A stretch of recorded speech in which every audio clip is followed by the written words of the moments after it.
Namaste. Welcome to this special reading session of Navimarsh, where today we are going to read the the famous Uttarpara speech, which was delivered by Rishi Sri Aurobindo, and the same speech, the content of the speech was mentioned by J. Deepak during the Calcutta Debating Circle debate, which happened a few days ago. So a lot of people actually got to know the speech which was given by Rishi Aurobindo in Uttarpara.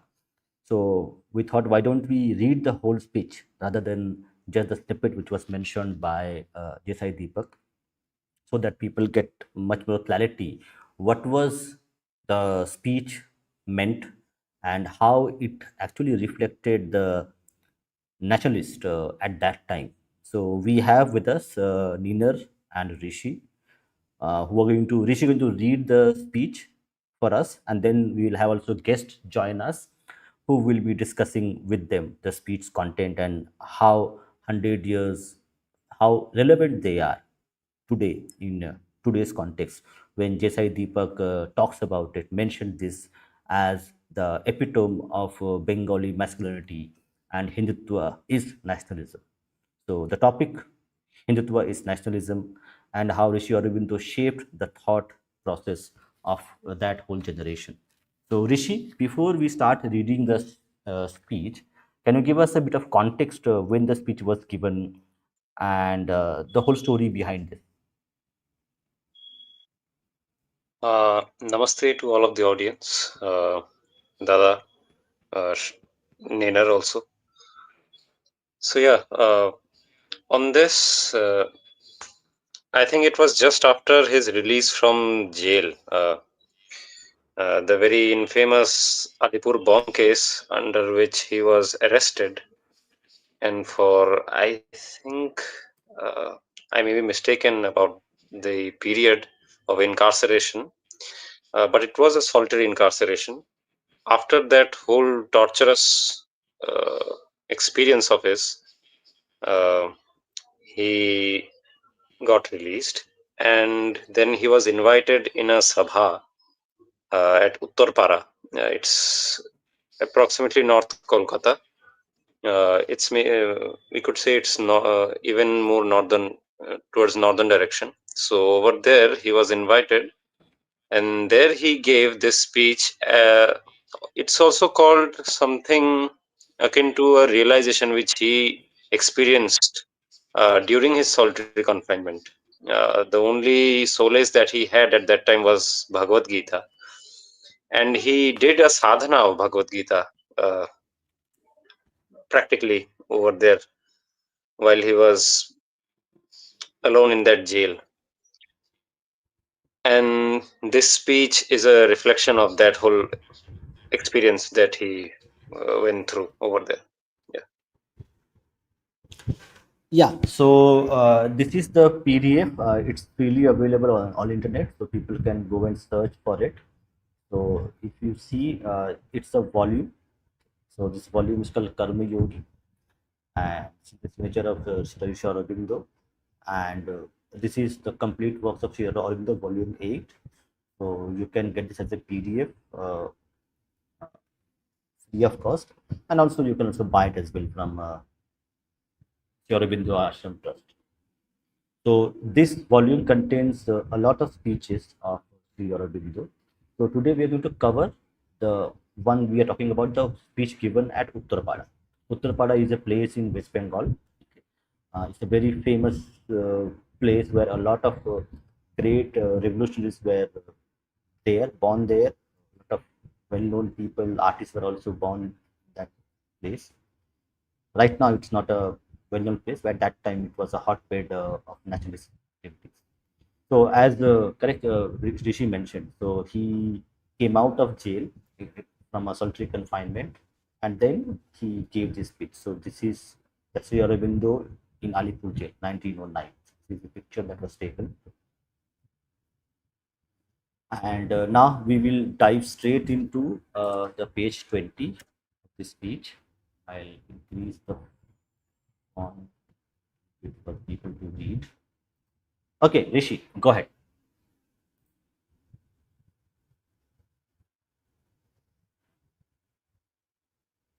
Yeah. So let me begin then. When I was asked to speak to you at the annual meeting of your Sabha, it was my intention to say a few words about the subject chosen for today, the subject of the Hindu religion.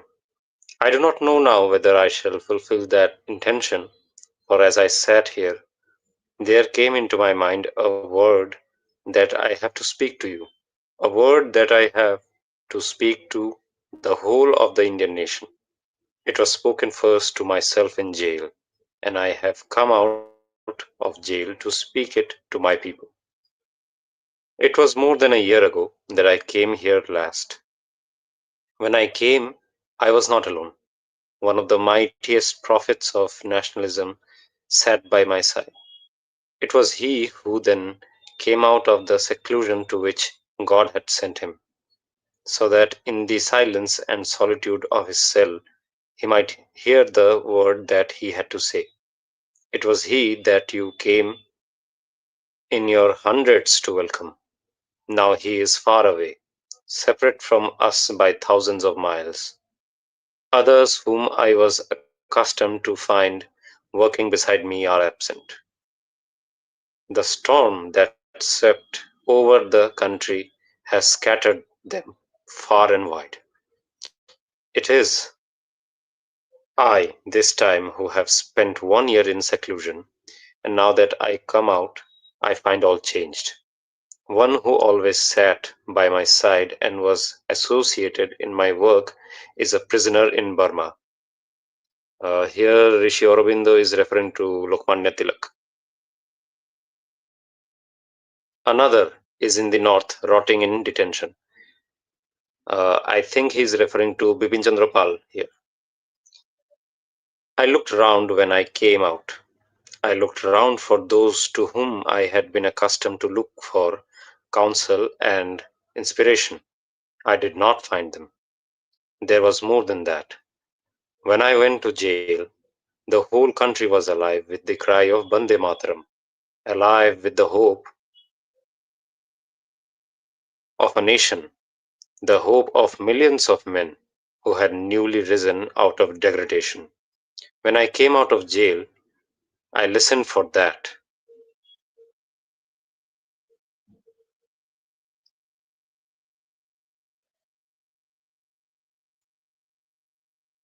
I listened for that cry, but there was instead a silence. A hush had fallen on the country, and men seemed bewildered, for instead of God's bright heaven full of the vision of the future that had been before us, there seemed to be overhead a leaden sky from which human thunders and lightnings rained. No man seemed to know which way to move, and from all sides came the question, what shall we do next? What is there that we can do? I too did not know which way to move. I too did not know what was next to be done. But one thing I knew, that as it that as it was the almighty power of God which had raised that cry, that hope, so it was the same power which had sent down that silence. He who was in the shouting and the movement was also in the pause and the hush. He has sent it upon us, so that the nation might draw back for a moment and look into itself and know his will. I have not been disheartened by that silence, because I had been made familiar with silence in my prison, and because I knew it was in the pause and the hush that I had myself learned this lesson through the long year of my detention. When Bipin Chandra Pal came out of jail, he came with a message, and it was an inspired message. I remember the speech he made here. It was a speech not so much political as religious in its bearing and intention. He spoke of his realization in jail, of God within us all, of the Lord within the nation, and in his subsequent speeches also he spoke of a greater than ordinary force in the movement, and a greater than ordinary purpose before it. Now I also meet you again. I also came out of jail, and again it is you of Uttarpara who are the first to welcome me, not at a political meeting, but at a meeting of a society for the protection of our religion. That message, which Bipin Chandrapal received in Buxar jail, God gave to me in Alipur. That knowledge He gave to me day after day during my 12 months of imprisonment, and it is that which He has commanded me to speak to you now that I have come out. I knew I would come out. The year of detention was meant only for a year of seclusion and of training. How could anyone hold me in jail longer than was necessary for God's purpose? He had given me a word to speak and a work to do, and until that word was spoken, I knew that no human power could hush me. Until that work was done, no human power could stop God's instrument, however weak that instrument might be or however small. Now that I have come out, even in these few minutes, a word has been suggested to me which I had no wish to speak. The thing I had in my mind, He has thrown from it, and what I speak is under an impulse and a compulsion. When I was arrested and hurried to the Lal Bazar Hajat, I was shaken in faith for a while, for I could not look into the heart of his intention. Therefore I faltered for a moment, and cried out in my heart to him, "What is this that has happened to me? I believed that I had a mission to work for the people of my country, and until that work was done, I should have thy protection. Why then am I here and on such a charge?" A day passed, and a second day, and a third, when a voice came to me from within, "Wait and see." Then I grew calm and waited. I was taken from Lal Bazar to Alipur, and was placed for 1 month in a solitary cell apart from men. There I waited day and night for the voice of God within me, to know what He had to say to me, to learn what I had to do. In this seclusion, the earliest realization, the first lesson came to me.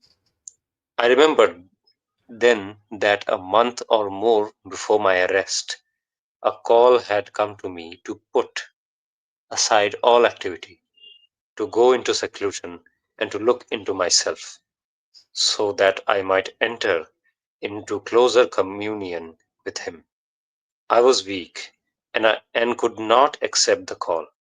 My work was very my work was very dear to me, and in the pride of my heart, I thought that unless I was there, it would suffer or even fail and cease.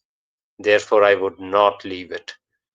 It seemed to me that He spoke to me again and said, "The bonds you had not strength to break, I have broken for you, because it is not my will, nor was it ever my intention that that should continue. I have another thing for you to do, and it is for that I have brought you here, to teach you and what you could not learn for yourself, and to train you for my work." Then He placed the Gita in my hands. His strength entered into me, and I was able to do the sadhan of the Gita. I was not only to understand intellectually, but to realize what Sri Krishna demanded of Arjuna, and what he demands of those who aspire to do his work: to be free from repulsion and desire, to do work for him without the demand, excuse me, for the demand for fruit, to renounce self-will and become a passive and faithful instrument in his hands, to have an equal heart for high and low, friend and opponent, success and failure, yet not to do his work negligently. I realized what the Hindu religion meant. We speak often of the Hindu religion. of the Sanatana Dharma, but few of us really know what that religion is. Other religions are preponderatingly religions of faith and profession, but the Sanatana Dharma is life itself. It is a thing that has not so much to be believed as lived. This is the Dharma that for the salvation of humanity was cherished in the seclusion of this paradise in the form of old. It is to give this religion that India is rising. She does not rise as other countries do, for self or when she is strong, to trample on the weak. She is rising to shed the eternal light entrusted to her over the world. India has always existed for humanity and not for herself, and it is for humanity and not for herself that she must be great. Therefore, this was the next thing he pointed out to me. He made me realize the central truth of the Hindu religion. He turned the hearts of my jailers to me, and they spoke to the Englishman in charge of the jail. He is suffering in his confinement. Let him at least walk outside his cell for half an hour in the morning and in the evening. So it was arranged, and it was while I was walking that his strength again entered into me. I looked at the jail that secluded me from men, and it was no longer by its high walls that I was imprisoned. No, it was Vasudeva who surrounded me. I walked under the branches of the tree in front of my cell, but it was not the tree. I knew it was Vasudeva. It was Sri Krishna whom I saw standing there and holding over me his shade. I looked at the bars of my cell, the very grating that did duty for a door, and again I saw Vasudeva. It was Narayana who was guarding and standing sentry over me.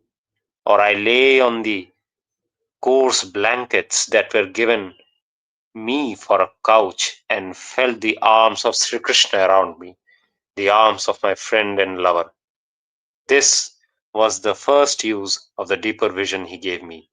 I looked at the prisoners in the jail, the thieves, the murderers, the swindlers, and as I looked at them, I saw Vasudeva. It was Narayana, whom I found in these darkened souls and misused bodies. Amongst these thieves and dacoits, there were many who put me to shame by their sympathy, their kindness, their humanity triumphant over such adverse circumstances. One I saw among them, especially who seemed to me a saint, a peasant of my nation, who did not know how to read and write, an alleged dacoit sentenced to 10 years rigorous imprisonment, one of those whom we look down upon in our pharisaical pride of class as chotolok. Once more he spoke to me and said, "Behold the people among whom I have sent you to do a little of my work. This is the nature of the nation I am raising up, and the reason why I raised them." When the case opened in the lower court and we were brought before the magistrate, I was followed by the same insight. He said to me, "When you were cast into jail, did not your heart fail, and did you not cry out to me, 'Where is thy protection?' Look now at the magistrate. Look now at the prosecuting counsel." I looked, and it was not the magistrate whom I saw. It was Vasudeva. It was Narayana who was sitting there on the bench. I looked at the prosecuting counsel, and it was not the counsel for the prosecution that I saw. It was Sri Krishna who sat there. It was my lover and friend who sat there and smiled. "Now do you fear?" he said. "I am in all men, and I overrule their actions and their words. My protection is still with you, and you shall not fear. This case which is brought against you, leave it in my hands. It is not for you. It was not for the trial that I brought you here, but for something else. The case itself is only a means for my work and nothing more." Afterwards, When the trial opened in the Sessions Court, I began to write many instructions for my counsel as to what was false in the evidence against me and on what points the witness might be cross-examined. Then something happened which I had not expected. The arrangements which had been made for my defense were suddenly changed, and another counsel stood there to defend me. He came unexpectedly, a friend of mine, but I did not know he was coming. You have all heard the name of the man who put away from him all other thoughts and abandoned all his practice, who sat up half the night, day after day for months, and broke his health to save me, Srijut Chittaranjan Das. When I saw him, I was satisfied, but I still thought it necessary to write instructions. Then all that was put from me, and I had the message from within. This is the man who will save you from the snares put around your feet. Put aside these papers. It is not you who will instruct him. I will instruct him. From that time I did not of myself speak a word to my counsel about the case or give a single instruction, and if ever I was asked a question, I always found that my answer did not help the case. I had left it to him, and he took it entirely into his hands. With what result, you know? I knew all along what he meant for me, for I heard it again and again. Always I listened to the voice within. I am guiding. Therefore, fear not. Turn to your own work for which I have brought you to jail, and when you come out, remember never to fear, never to hesitate. Remember that it is I who am doing this, not you, nor any other. Therefore, whatever clouds may come, whatever dangers and sufferings, whatever difficulties, whatever impossibilities, there is nothing impossible, nothing difficult. I am in the nation and its uprising, and I am Vasudeva, I am Narayana, and what I will shall be, not what others will. What I chose to bring about, no human power can stay. Meanwhile, Rishi, yeah, Rishi, yeah, just pause for a minute. I think this is very interesting part of it. Correct. So there's a lot of questions which comes arises that why all the revolutionaries who were engaged in physical fight with the British, correct, and a lot of them actually left the active militant movement, okay, and became sannyasis or went somewhere else. So, and there is a question mark is there, correct? Why these people who the British were so afraid of, why they abandoned their physical fight with the British? So, and people assume a lot of things that what happened in the jail, why after coming out of jail they become pacifist out of sudden. So, at least for Rishi Aurobindo, correct, we are like learning that his path of devotion, his path of so-called pacifism, in that way that he was engaged in himself in not so physical activities, but activities of the spiritual kind, which actually empowered lot of people, lot of many people. So correct. So Rishi Aurobindo was like going through this internal journey of churn, what he needs to do, what his life is for, and that is correct. Reflecting in this speech. So absolutely. This is the case. The since he came from England, I think it's in fag end of 1890s. He gets his job in Baroda. From then onwards, he's delving in into Shastras and he's studying and having his sadhya. Those actually accumulated at this point, I guess, in this solitary confinement. yeah, And uh, at least in this case, we see. Lina, you have something to contribute? Don't you have something to say? Yes. So what I Correct. wanted to point out is how grave the situation actually was.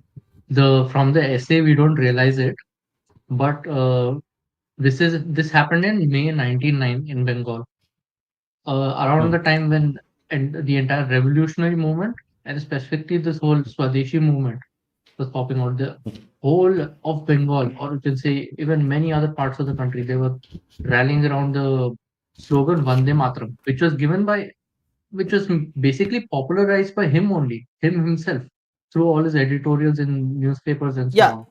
correct, correct. He had Though a although it was paper given by like, Bankim yeah, Chandra, but yeah, no, he it was had a I popularized by think him. a monthly. He had a monthly or a quarterly like paper. He printed that name was Vande Mataram. The paper itself, the Correct. publication. And among many controversies and conspiracies that happened that same year, for example, that same year, in 1908, this Alipore conspiracy happened. Same year in 1909, one Nasik conspiracy happened in which Savarkar was also related to that. His Hmm. organization called Abhinav Bharat, I think. Yeah, Yeah. Abhinav Bharat, So correct. yeah, yeah. So the situation was like very dire from the side of the British, and they wanted a scapegoat, and they picked Sri Aurobindo because he was writing a paper, and yeah, basically, so at one end, you would think that Sri Aurobindo, after having all this fame from the paper, from his activism, from revolutionary support, and all his ideological, you can say, extremism, he would actually be on a high of sorts. That the Hmm. movement itself cannot run with me in jail, with my friends in jail, with Tilak is somewhere in Mandalay, I think Mandalay or somewhere, and I think Bipin Chandra Yeah, Pal yeah. elsewhere. So he began doubting that whether the movement would really run or not. And when he comes outside, he sees that everywhere there are slogans of Bande Mataram already going. So yeah, and what I wanted to say was basically the whole jail experience for him. It was kind of a humbling moment that how much ever you might have been at the head of things, a movement or a kind of national feeling that arises out of it. It is always bigger than you are. So yeah, uh, first we have to understand how grave the situation really was, because the charges on Sri Aurobindo actually could have even given him a death sentence. He was probably going to be hanged if not for Chitranjan Das's intervening. This is a very serious thing to note. He doesn't point it out, but we must keep it in mind. Absolutely. So, before we proceed to further read the speech, just one question, and this question also to audience as well. Like, do you think, like a lot of people, like a lot of revolutionaries, we have Rashbehari Bose, we had Subhash Chandra Bose, we had many people who were actually like fighting a physical battle with the British administration. But do you think that Rishi Aurobindo became like through inspiration from Gita, where Narayan came to his heart and told him that this is not what you are born for, you should do something else. So that realizations which went to him, and he chose a path of spirituality, and that was a much more valuable contribution to nationalism, to Hindu consciousness, and also a greater gift to So I would like national to contradict movement. a bit. Go I ahead. think my takeaway is a little different. But Mm-hmm. specifically, I'll continue on the point which I started before, that this whole jailing experience, the 1 year of jail he spent in Alipur, that was a humbling experience for him. Why is it humbling? Because it made him realize that the national movement, it was larger than the leaders, it was larger than him, and him giving up on it was kind of irrelevant because the movement moved on, and uh, without him being needed as well. Basically, you can see even in the middle, they talk about how his bonds to the his work were cut off by God Himself, so that he can be free to do his actual work. His actual work being doing sadhana on Gita in this instance, and further on other various topics, themes, tech, other books on other in the future. So yeah, that is my thing. That this whole experience was a humbling experience. So because it's not about him moving from a revolutionary to a peaceful path or anything. Not that, because it was not his job to do the revolution. It was somebody else's.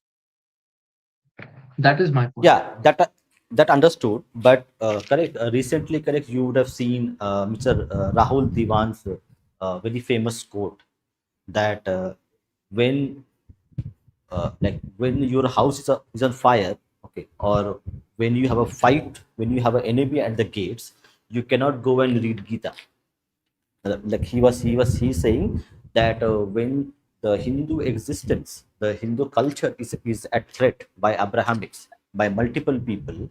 Now at that time, choosing to like be spiritual is inherently what do you say, bad or inherently selfish. So do you think that they were correct? They were No, fighting the British. absolutely. I disagree with this entirely, because Okay, Rishi, if we are what's not your point of view? spiritual, if we kind Hmm? of divorce ourselves from our religion and then fight, then what is the point? Hmm? It is a religion we are fighting for.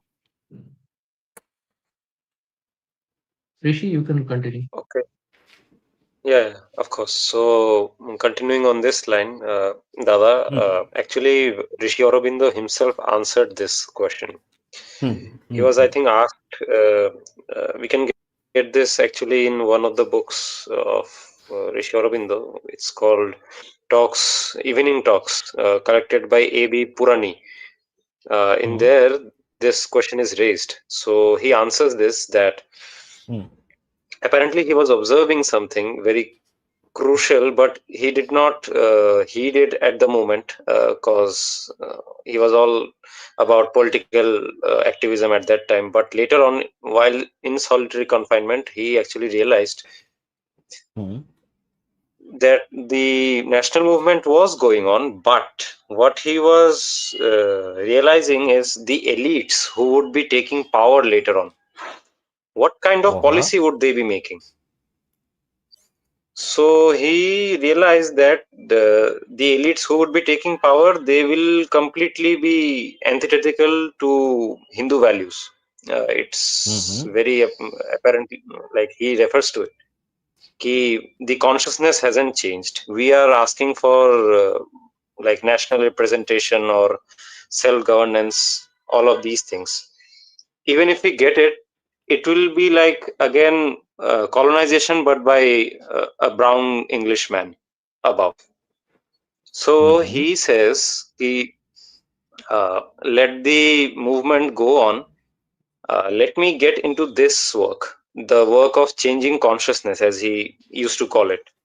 So his whole mission in Pondicherry ashram, it begins like this, right? So integral yoga, life divine, then essays on Gita, various, and from his magazine, which used to come, I think it was a daily, Arya, that's the magazine. So he brings out literature and he puts out messages which are basically attacking the consciousness which was coming, the Occidental consciousness and and the ideologies or the morality which was coming in.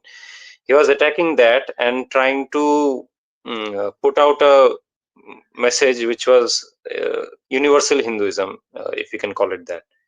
So he was trying to counteract that portion. Uh, I mean, you can very much observe that in his later works. So yeah, that would be my point. Maybe Nainer can speak on it, or Vimashda, you can comment on it as well. No, I think because there is a correct, there is a misconception. Okay, sometime it might be right, sometimes it might be because a lot of people think that okay, Gandhi's pacifism was adopted by a lot of revolutionaries. Correct? There's also that thought.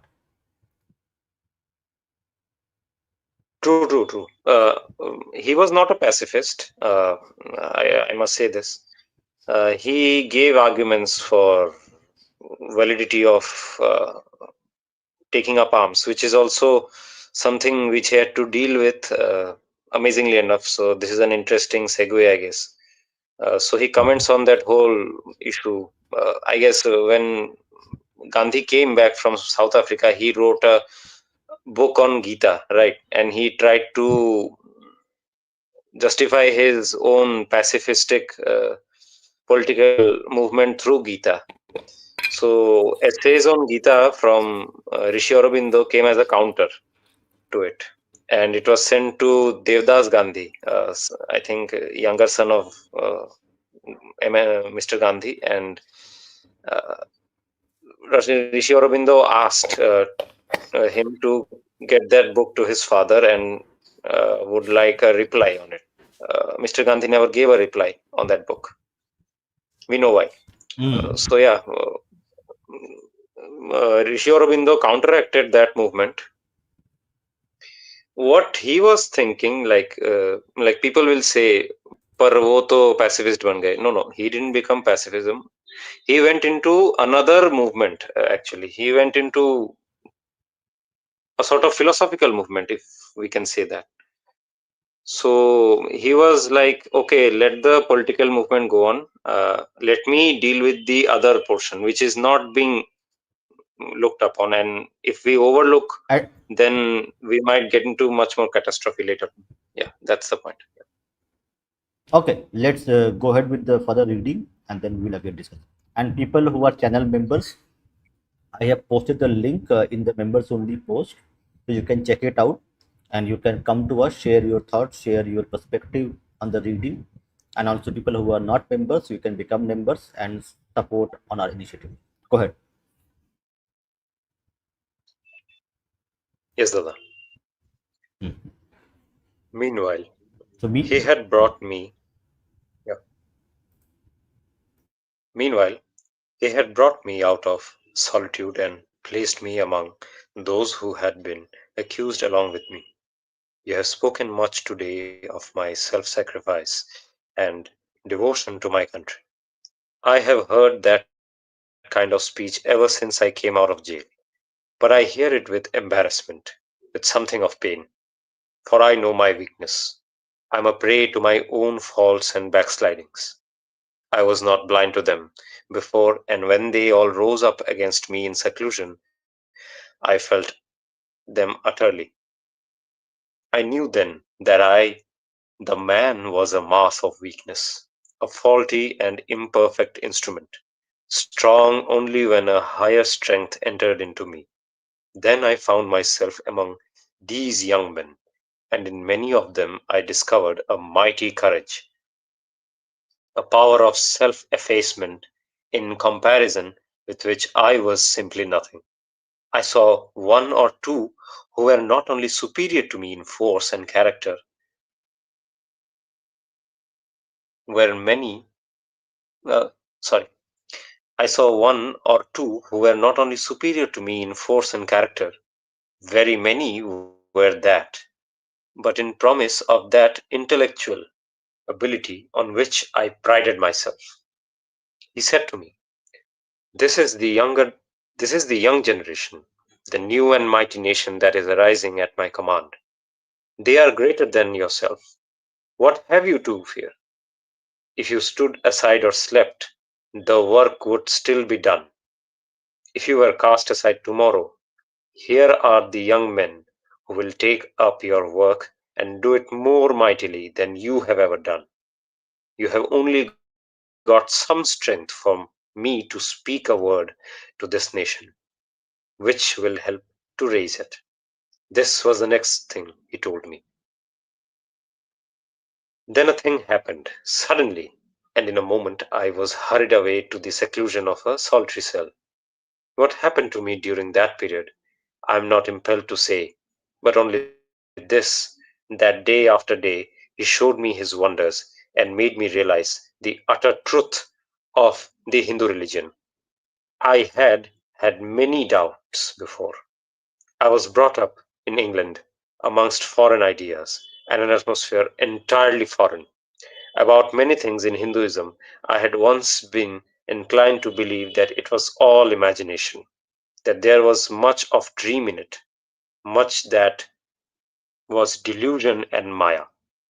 But now, day after day, I realize in the mind, I realized in the heart, I realized in the body the truths of the Hindu religion. They became living experiences to me, and things were open to me which no material science could explain. When I first approached him, it was not entirely in the spirit of the bhakta. It was not entirely in the spirit of the jnani. I came to him long ago in Baroda, some years before the Swadeshi began, and I was drawn into the public field. When I approached God at that time, I hardly had a living faith in him. The agnostic was in me, the atheist was in me, the skeptic was in me, and I was not absolutely sure that there was a God at all. I did not feel his presence. Yet something drew me to the truth of the Vedas, the truth of the Gita, the truth of the Hindu religion. I felt there must be a mighty truth somewhere in this yoga, a mighty truth in this religion based on the Vedanta. So when I turned to the yoga and resolved to practice it and find out if my idea was right, I did it in this spirit and with this prayer to him. If thou art, then thou knowest my heart. Thou knowest that I do not ask for mukti. I do not ask for anything which others ask for. I ask only for strength to uplift this nation. I ask only to be allowed to live and work for this people whom I love and to whom I pray that I may devote my life. I strove long for the realization of yoga, and at last, to some extent, I had it. But in what I most desired, I was not satisfied. Then, in the seclusion of the jail, of the solitary cell, I asked for it again. I said, give me thy Adesh. I do not know what work to do or how to do it. Give me a message. In the communion of yoga, two messages came. The first said, I have given you a work and it is to help to uplift this nation.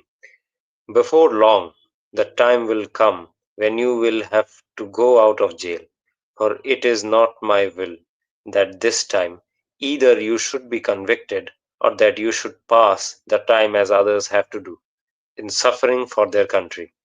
I have called you to work, and that is the Adesh for which you have asked. I give you the Adesh to go forth and do my work. The second message came, and it said, something has been shown to you in this year of seclusion, something about which you had your doubts, and it is the truth of the Hindu religion. It is this religion that I am raising up before the world. It is this that I have perfected and developed through the rishis, saints, and avatars, and now it is giving forth to do my work among the nations. I am raising up this nation to send forth my word. This is the Sanatana Dharma. This is the eternal religion, which you did not really know before, but which I have now revealed to you. The agnostic and the skeptic in you have been answered, for I have given you proofs within and without you, physical and subjective, which have satisfied you. When you go forth, speak to your nation always this word, that it is for the Sanatana Dharma that they arise, it is for the world and not for themselves that they arise. I am giving them freedom for the service of the world. When therefore it is said that India shall rise, it is the Sanatana Dharma that shall rise. When it is said that India shall be great, it is the Sanatana Dharma that shall be great. When it is said that India shall expand and extend herself, it is the Sanatana Dharma that shall expand and extend itself over the world. It is for the Dharma and by the Dharma that India exists. To magnify the religion means to magnify the country. I have shown you that I am Rishi, everywhere. hold on. Yeah, Rishi, just I think this is something that was quoted by Ajay Deepak in the Calcutta CDC debate. Correct? This specific phrase or some other phrase? No, that will come later on. I think. Yeah, but Yeah, yeah, that's the but last. this is last part, correct? But this is something very important, Mm. correct? When the Rishi Aurobindo says, when it is said that India shall be great, it is the Sanatana Dharma that shall be great. When it is said that India shall expand and extend herself, it is the Sanatana Dharma that shall expand and extend itself over the world. It is for the Dharma, and by Dharma, India exists. This specific word, it is for the Dharma and by the Dharma that India exists. So, equating nationalism or national spirit to Sanatan Dharma. Now, currently, correct, a lot of people dissociate the Sanatan Dharma with nationalism. So, and we have a lot of politicians who say no, Dharma is separate from nation. What is your take on this modern terminology by political parties that India is a secular country, so dharma cannot be equated with national spirit or nation itself? Yeah, so if you ask me, this is a very disjuncted view, I think. It frames dharma in a very foreign framework, I guess, if we can say it from our perspective. It's Yeah, Judeo-Christian, basically. So, yeah, yeah, because correct the secular part and correct the Judeo Christian concept, correct, of separation of church and the administration, because it's a kind of a thing which doesn't exist within us, correct? Us Bharatiyas, correct, as a dharmic people, correct? Dharma, administration, nation, community all gel together to create a syncretic identity of who we are. So we do not have the other as a concept of philosophy. We don't have a other in our thought process, but they do have a other that they need to keep separate to live or make a nation out of that. yeah. Uh, they have a two-tier system, right? Uh, so, wait a minute. Yeah. So this two-tier system where the religion is transcendent and there is this earth, the earthly world, which is where we live. These two are disjointed and have to be governed separately. I think there is this verse, right, in Bible. We can get that. So he says, Jesus, I think, if I have to paraphrase, Hmm. give unto the Caesar what belongs to Caesar, and give unto God what belongs to God. So this is the bifurcation that you're talking about, because apparently Yes. the what is godly, it is pure, it's spiritual, and it's not filled with sin, whereas the Caesar part or the world part, it's full of sin and vices and it's gross. So it needs to be separated always. That's not so in our Abs- case. Our God is in, what should I say, immanent in the world. He's not some yeah. separate being outside. Yeah. Dinner, you have something to say? No, nothing on this point, but yeah, on you can continue. Okay, one more thing we need to actually, because this is something which is important. Correct. Also, Anand has mentioned that Jesai Deepak should have used this specific part of the speech to actually give it back to Mr. Ashutosh, what he was talking about. Actually. So, so that aside, one more thing. We have, correct, we have so-called Hindutva organizations who are talking in a very disjointed way. Okay. They say that Bharat is already uh, like a Hindu Rashtra. Okay. And in the same breath, they say that, okay, Dharma or the nation is separate from your dharmic identity. So, why do you think this confusion comes even for political parties who are so called Hindutva political parties. There are organizations who are called Hindutva organizations by many people. Where this confusion comes from, Rishi? Dada, it would be a bit, what should I say? My response to your question would be a bit like a question to you. So, Okay.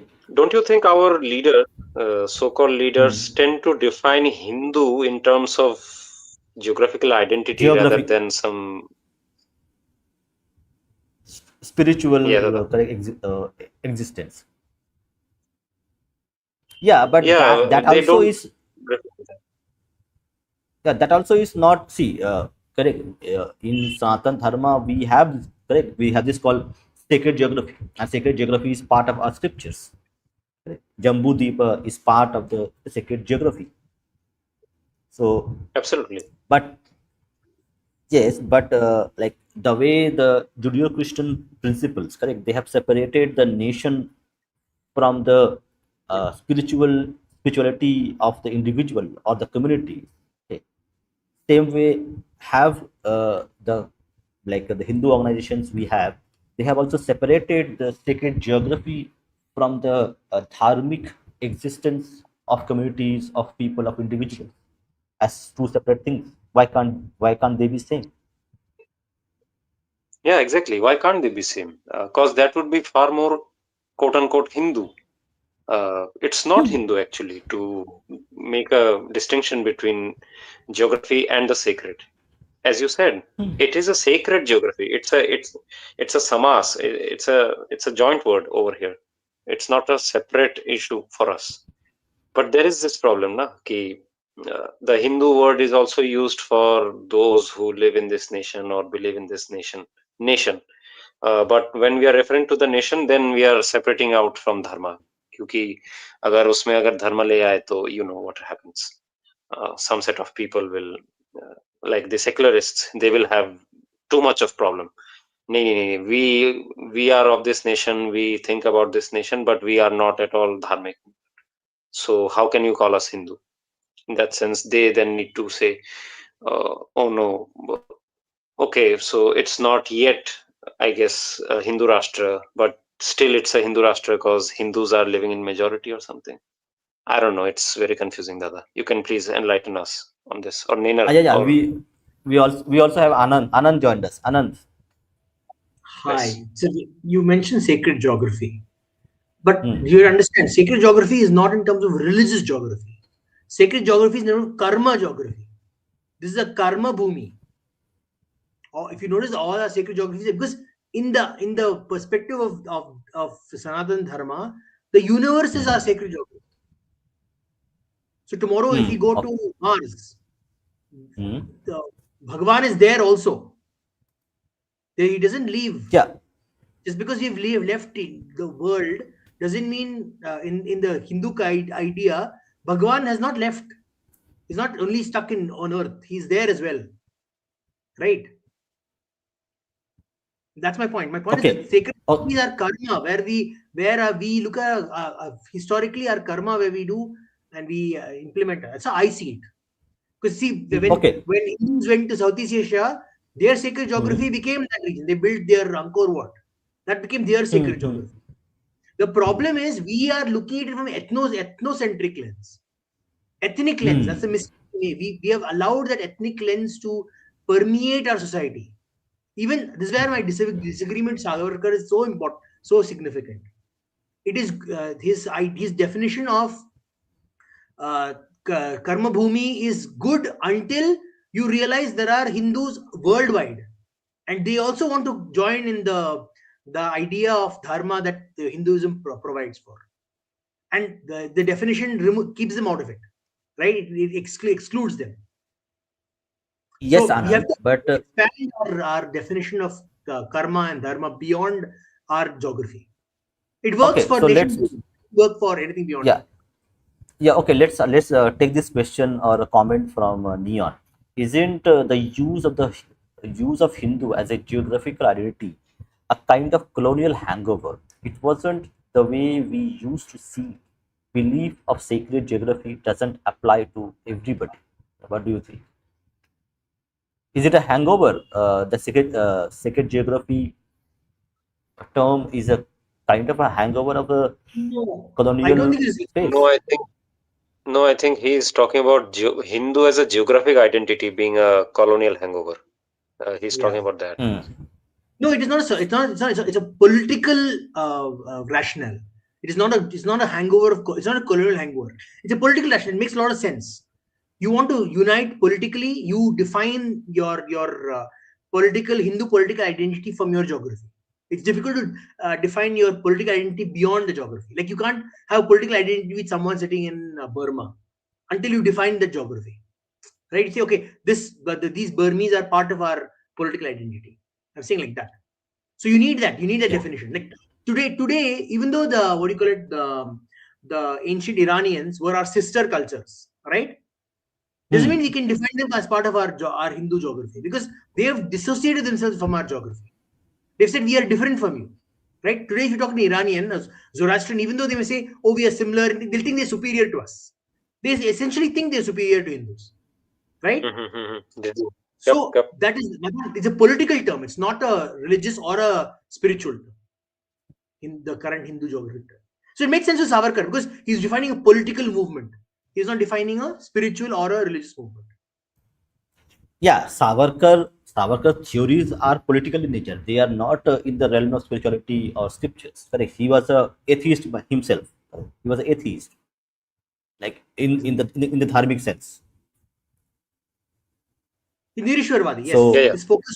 His focus was yeah, the real world actions that one could do, not the spiritual. His focus is not spirituality. His focus is not that at all.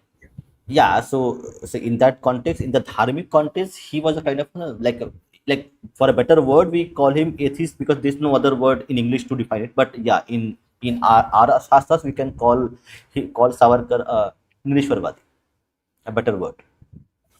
Basically, Nastic. Yeah, No, no, Nastik is also a word. No, not Nastik again Nastik. is a not He was not a Nastik is not, Chaivak, not he the was not word. a Jain, he was not a Buddhist, he's not Nastik. He's a Nirishwarvad. He's not a Nastik. No, but Nastic means you do not believe in the Vedas. Yeah, but I think he believed in the Vedas. He definitely did. Uh, He just didn't believe in God. uh, there's a problem with this because he has chided against rituals and all, citing Vedas also. He has said ki Upanishads and all, we have read too much of them. Now they are supposed to be kept in showcases and all. So yeah, there are contradicting things, but okay, we can. Of course, he was not a spiritual, he was not a scholar of religion, obviously. It's very clear. Yeah, yeah. Hey, we have to bother with his political ideology at the end of it. Exactly, that's Yeah, my point. So as a Savarkar is a political idea of his framing. That's it. no, That's all we that. like simple word. We do not have to learn philosophy or Hindu religion or dharmic panth from Savarkar.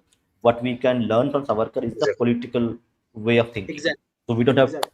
if you Absolutely. want to if we want to learn philosophy, dharma, Gita, spirituality, then we go to Rishi Aurobindo, not to Savarkar, Exactly. because they have their own Yeah, domains that we need to be there. We don't have to yep, equate them in I that completely way. agree. absolutely. Okay, so let's continue the reading So and then Anand, only go ahead. small part. Mhm. Yeah, so only small Go part ahead, is go ahead. left. Maybe we can read it and we can discuss. Okay. Yeah, I'm just Yeah. finishing it. Go ahead. Hmm. So okay, To from magnify, this to magnify. to magnify. Okay. Yes, magnify this.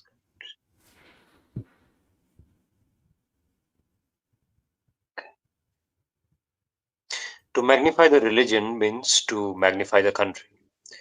I have shown you that I am everywhere and in all men and in all things. That I am in this movement, and I am not only working in those who are striving for the country, but I am working also in those who oppose them and stand in their path. I am working in everybody, and whatever men may think or do, they can do nothing but help on my purpose. They also are doing my work. They are not my enemies, but my instruments. In all your actions, you are moving forward with knowing which way you move. You mean to do one thing and you do another. You aim at a result and your efforts subserve one that is different or contrary. It is Shakti that has gone forth and entered into the people. Since long ago I have been preparing this uprising, and now the time has come, and it is I who will lead to its fulfillment. Till then is what I have to say to you. The name of your society is Society for the Protection of Religion. Well, the protection of the religion, the protection and upraising before the world of the Hindu religion, that is the work before us. But what is the Hindu religion? What is this religion which we call Sanatana, eternal? It is the Hindu religion only because the Hindu nation has kept it, because in this peninsula it grew up in the seclusion of the sea and the Himalayas, because in this sacred and ancient land it was given as a charge to the Aryan race to preserve through the ages. But it is not circumscribed by the confines of a single country. It does not belong peculiarly and forever to a bounded part of the world. That which we call the Hindu religion is really the eternal religion, because it is the universal religion which embraces all others. If a religion is not universal, it cannot be eternal.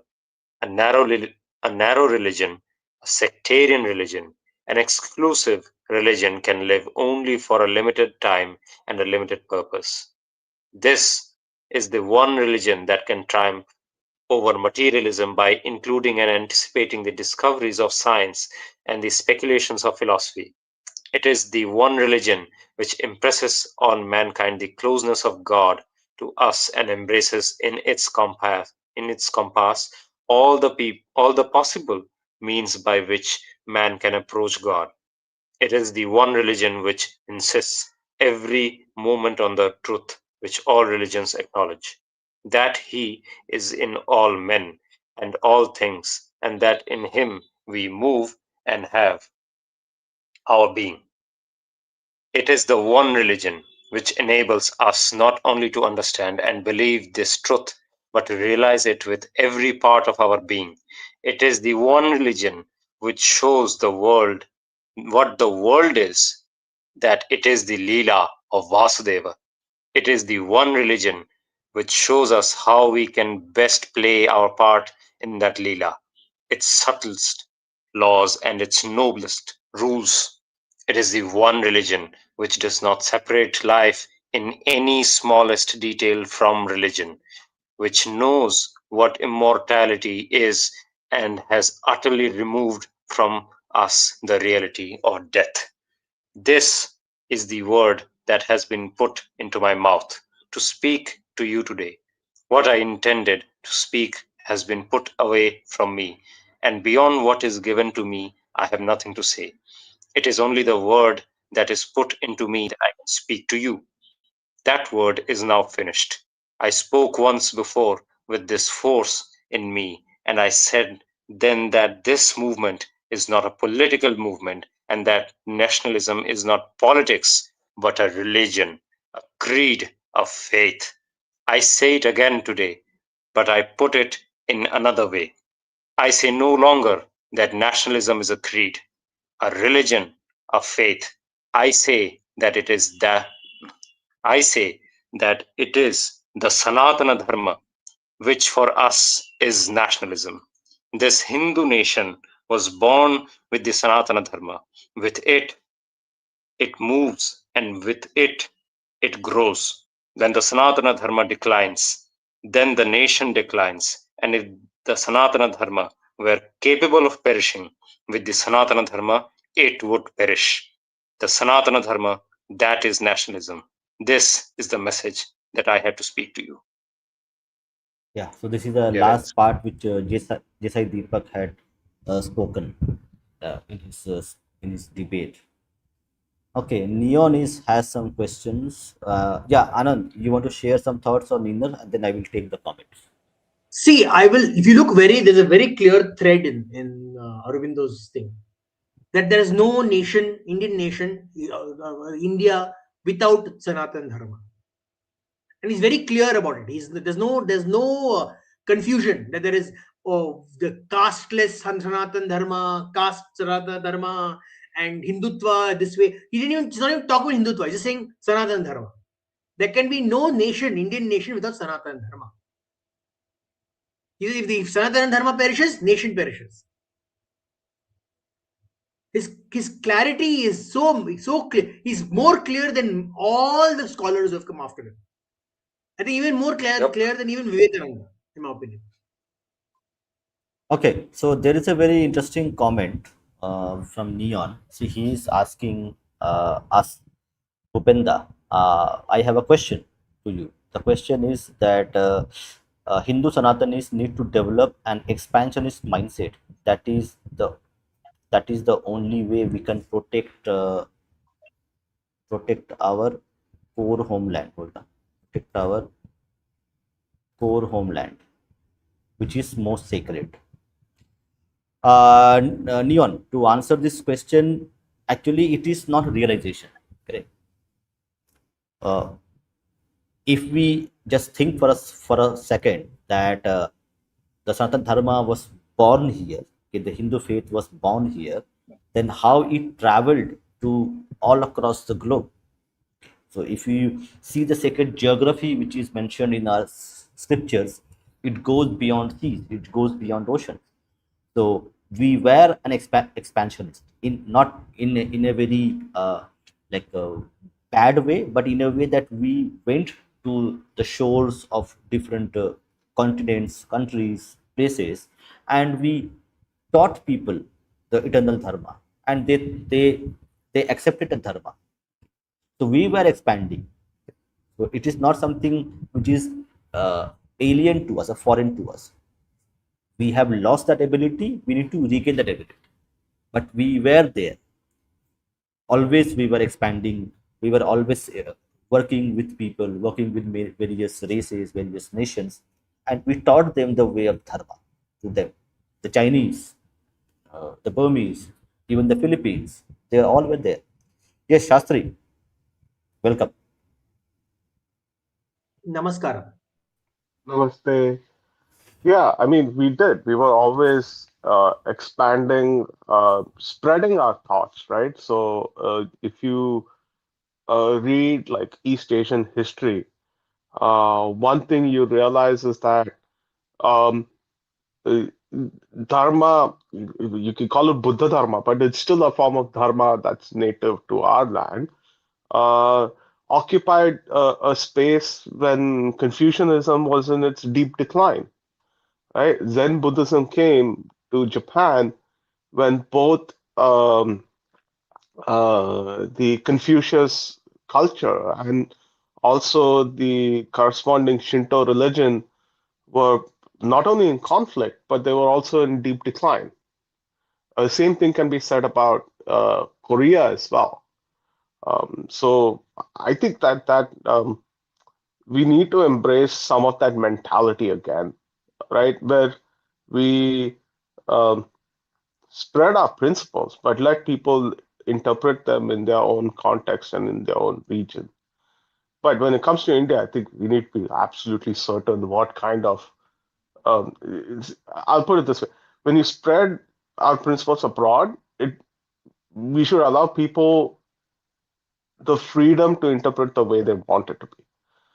But when it comes to the interpretations of those principles within India, we should basically decide on what interpretation is canonical, what makes Sanatan Dharma, what makes Bharat Varsha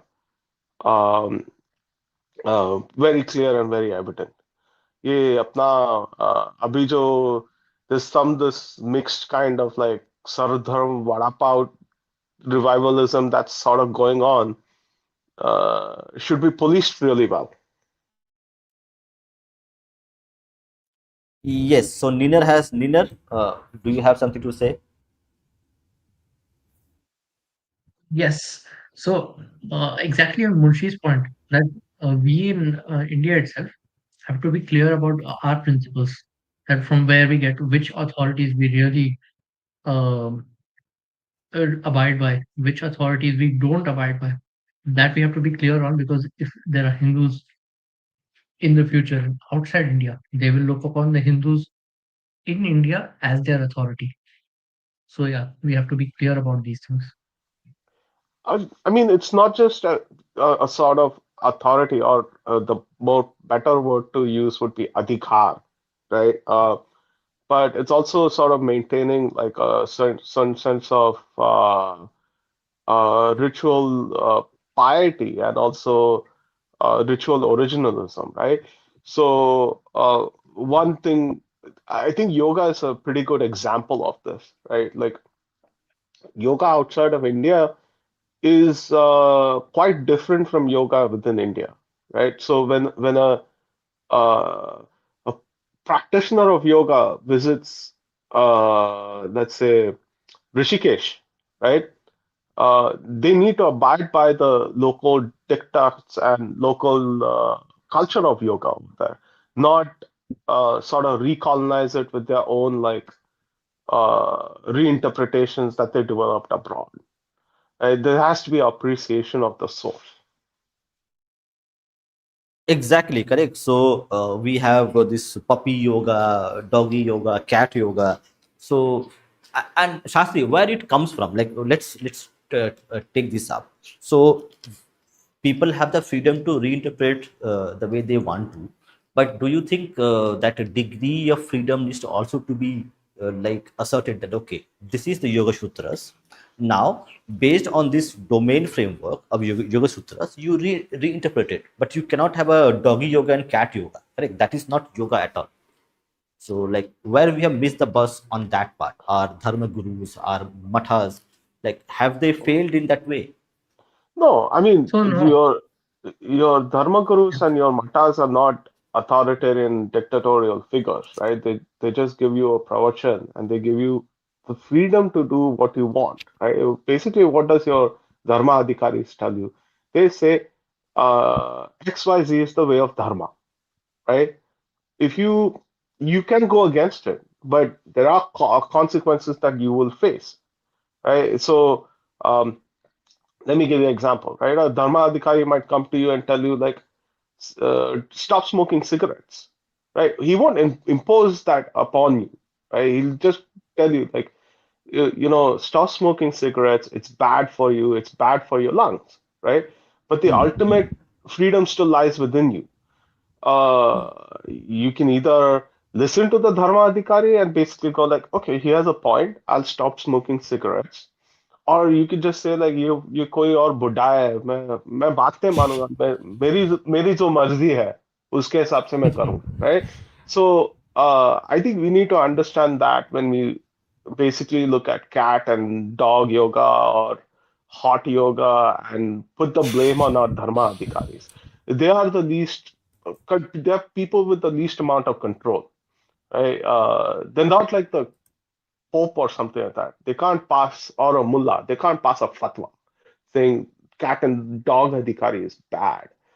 But on the other hand, what I'm trying to say is that let's say uh, I am one of those like hipster yoga practitioners, right? I come from a very fancy uh, dog and a cat yogi studio, right? Where a cat is doing yoga on top of me while I'm doing my yogasanas. But if I come to Rishikesh, right, the practitioners there, it's their duty to basically say, it's okay, you come from a different place, you do cat and dog yoga there. That's not our way here. And that's the most important thing we need to set straight for dharma within India. This is ultimately what dharma should um, practically boiled down to is that hey, you have your dharma, we have our dharma. You have when you come to our place, we expect you to abide by some of those tenets, some of those rituals, some of those um, restrictions, because they have deeper meaning and symbolism for us. Just like how a cat and a dog yoga might mean to you. Yeah, okay, understood. But my question is that let's look at it practically. Practically, the West has the marketing, the money, and everything, and with their might of marketing and narrative and all the money they have as of now, they will establish that dog yoga is a real yoga, and people will say, okay, dog yoga is a real yoga. Then what we will do? What we need to do? I mean, this has always been a contestation for generations and generations, right? Uh, there's nothing you can do about it besides sticking to your own principles, right? If ultimately it's going to be like, see, here's how people, you have to think about it sort of like a pipeline, right? People in the West get attracted to the fact that there's a dog and a cat yoga. People here have lots of pets, right? They want to bring their pets to the activities. That's fine. Uh, but a certain portion of those that population will always be like, okay, I'm done with this casual stuff of cat and dog. I want to go into the essence and the core of yoga. They will come to India. They will come to Rishikesh. They will come to seek their yogic gurus, and that is the point. That is the time and place and place where you actually correct them, right? Um, the other thing you also need to realize is that I think we need to stop this like Western navel gazing, right? What do I mean by that? Like, oh, West में ये बोल रहे हैं, West का narrative ये है. We need to battle. There's some things you need to battle, but 90% of it just ignore, right? Because if you ignore, you give them less. The narrative thrives um, on people, on eyes, on people believing in it. When you ignore it, you don't believe in it. So that's the other thing I do want. That's another thing, right? And the third thing is like we should, irrespective of what they say, we should still keep at what is fundamentally true to us, right? That yoga, uh, Patanjali Yoga Sutra is yoga. Uh, it might have evolved to make things much more acceptable, but the essence of yoga is still Patanjali. It's not cat and dog yoga, right? In the same way that uh, we insist on all our uh, mathematics that's been developed within India, right? I mean, uh, not too long ago, even 5 years ago, every math department in the West would basically say algebra came from the Arabs. Hmm. That the modern numerals was basically an Arabic invention, even 5 years ago. Hmm. But that's Hmm. completely flipped, right? So we shouldn't be so stuck in the present and become pessimistic about the future because of, oh, the present narrative says that we have not done anything. Okay, let me give you a counter things. You have been to Japan recently, correct?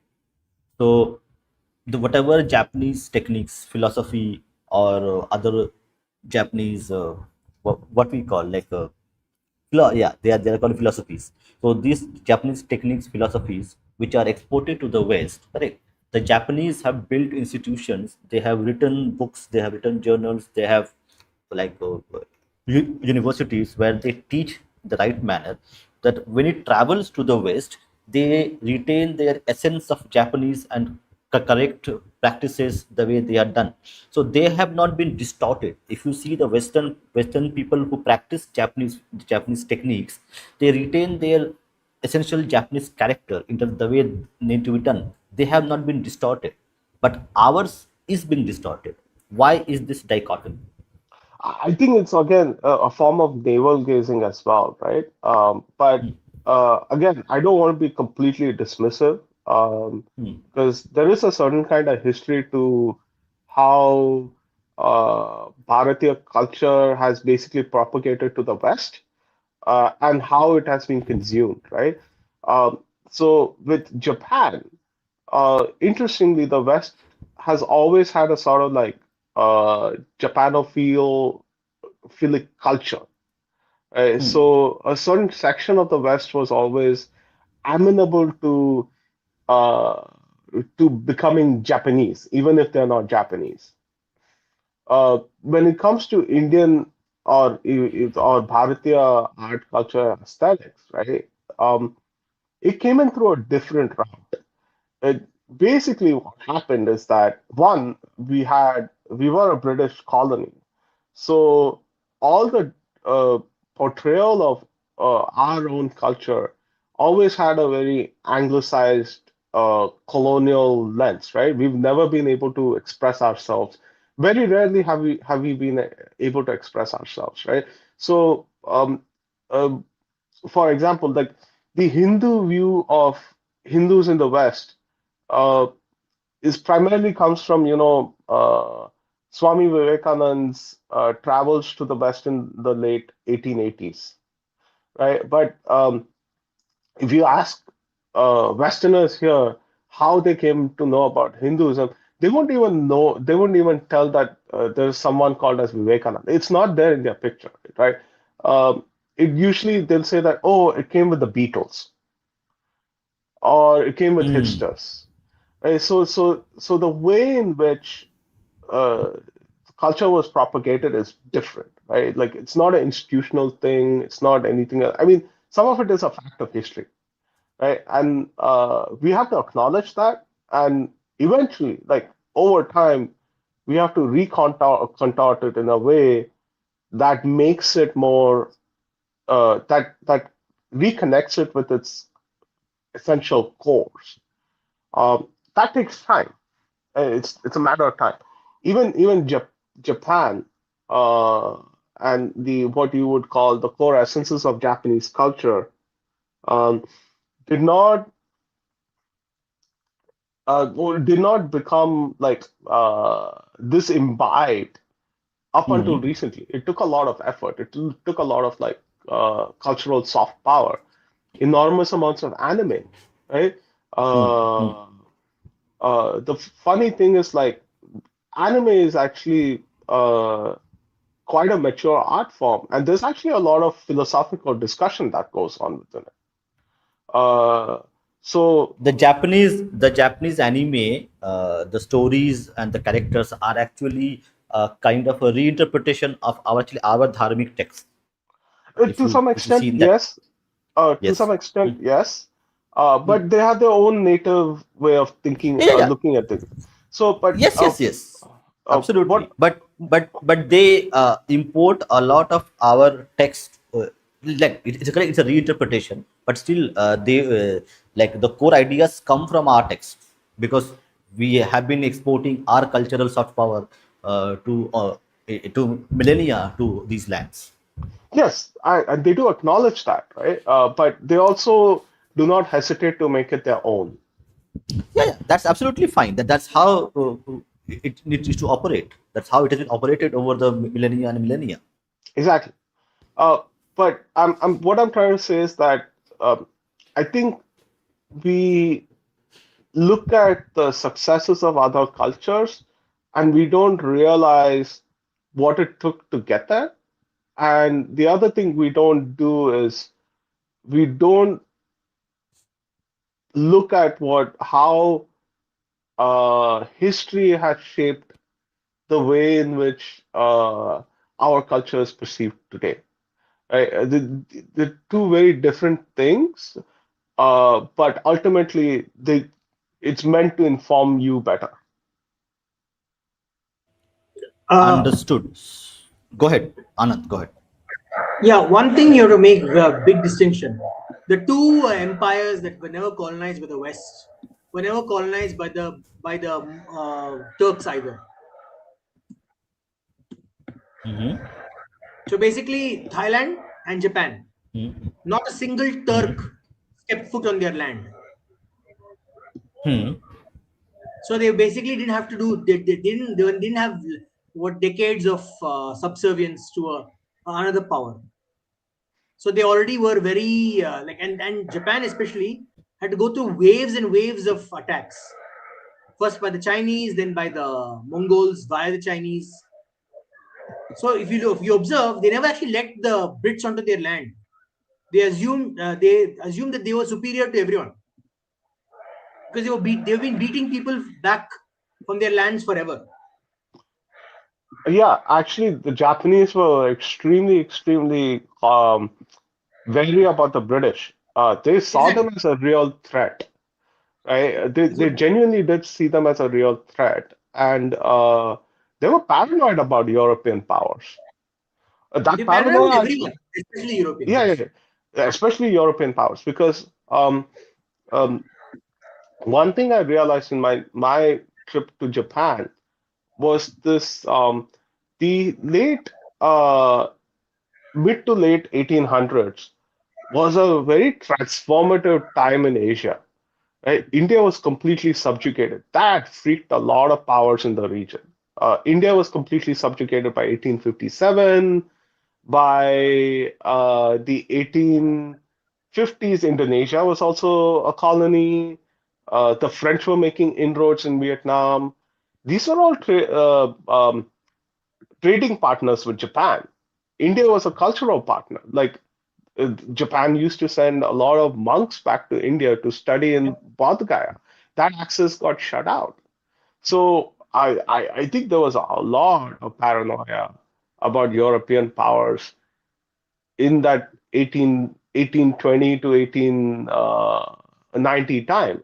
That's also one reason why the Meiji Restoration even happened in that period, was this intense amount of churn that was going in Asia. No, and not just that. If the thing, very important thing is their attitude towards foreigners was not the way our attitude was. We were very welcoming of foreigners. We always have been throughout history. Look at every single generation, whether it is the Greek times, Indo-Greek times, then later to the Buddhist times from China and East Asia, and then later even the Turks. To a certain extent, we allowed Turks to come to our land. While Alexander, even though Alexander defeated, a lot of the Greeks were able to like migrate into India and settle large parts of India, right? So we always were very welcoming to foreigners. That in a way that was Japan had the benefit of the fact that they were not very welcoming, except some Um, groups.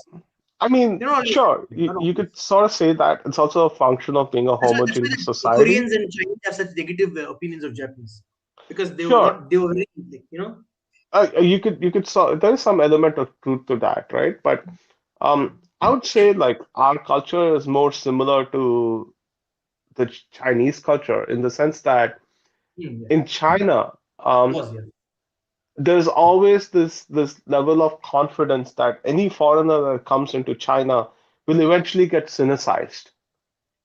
That is true. Similarly, we used to have this our uh, we used to have this level of confidence, right? So anybody who comes to India would eventually get Sanskritized.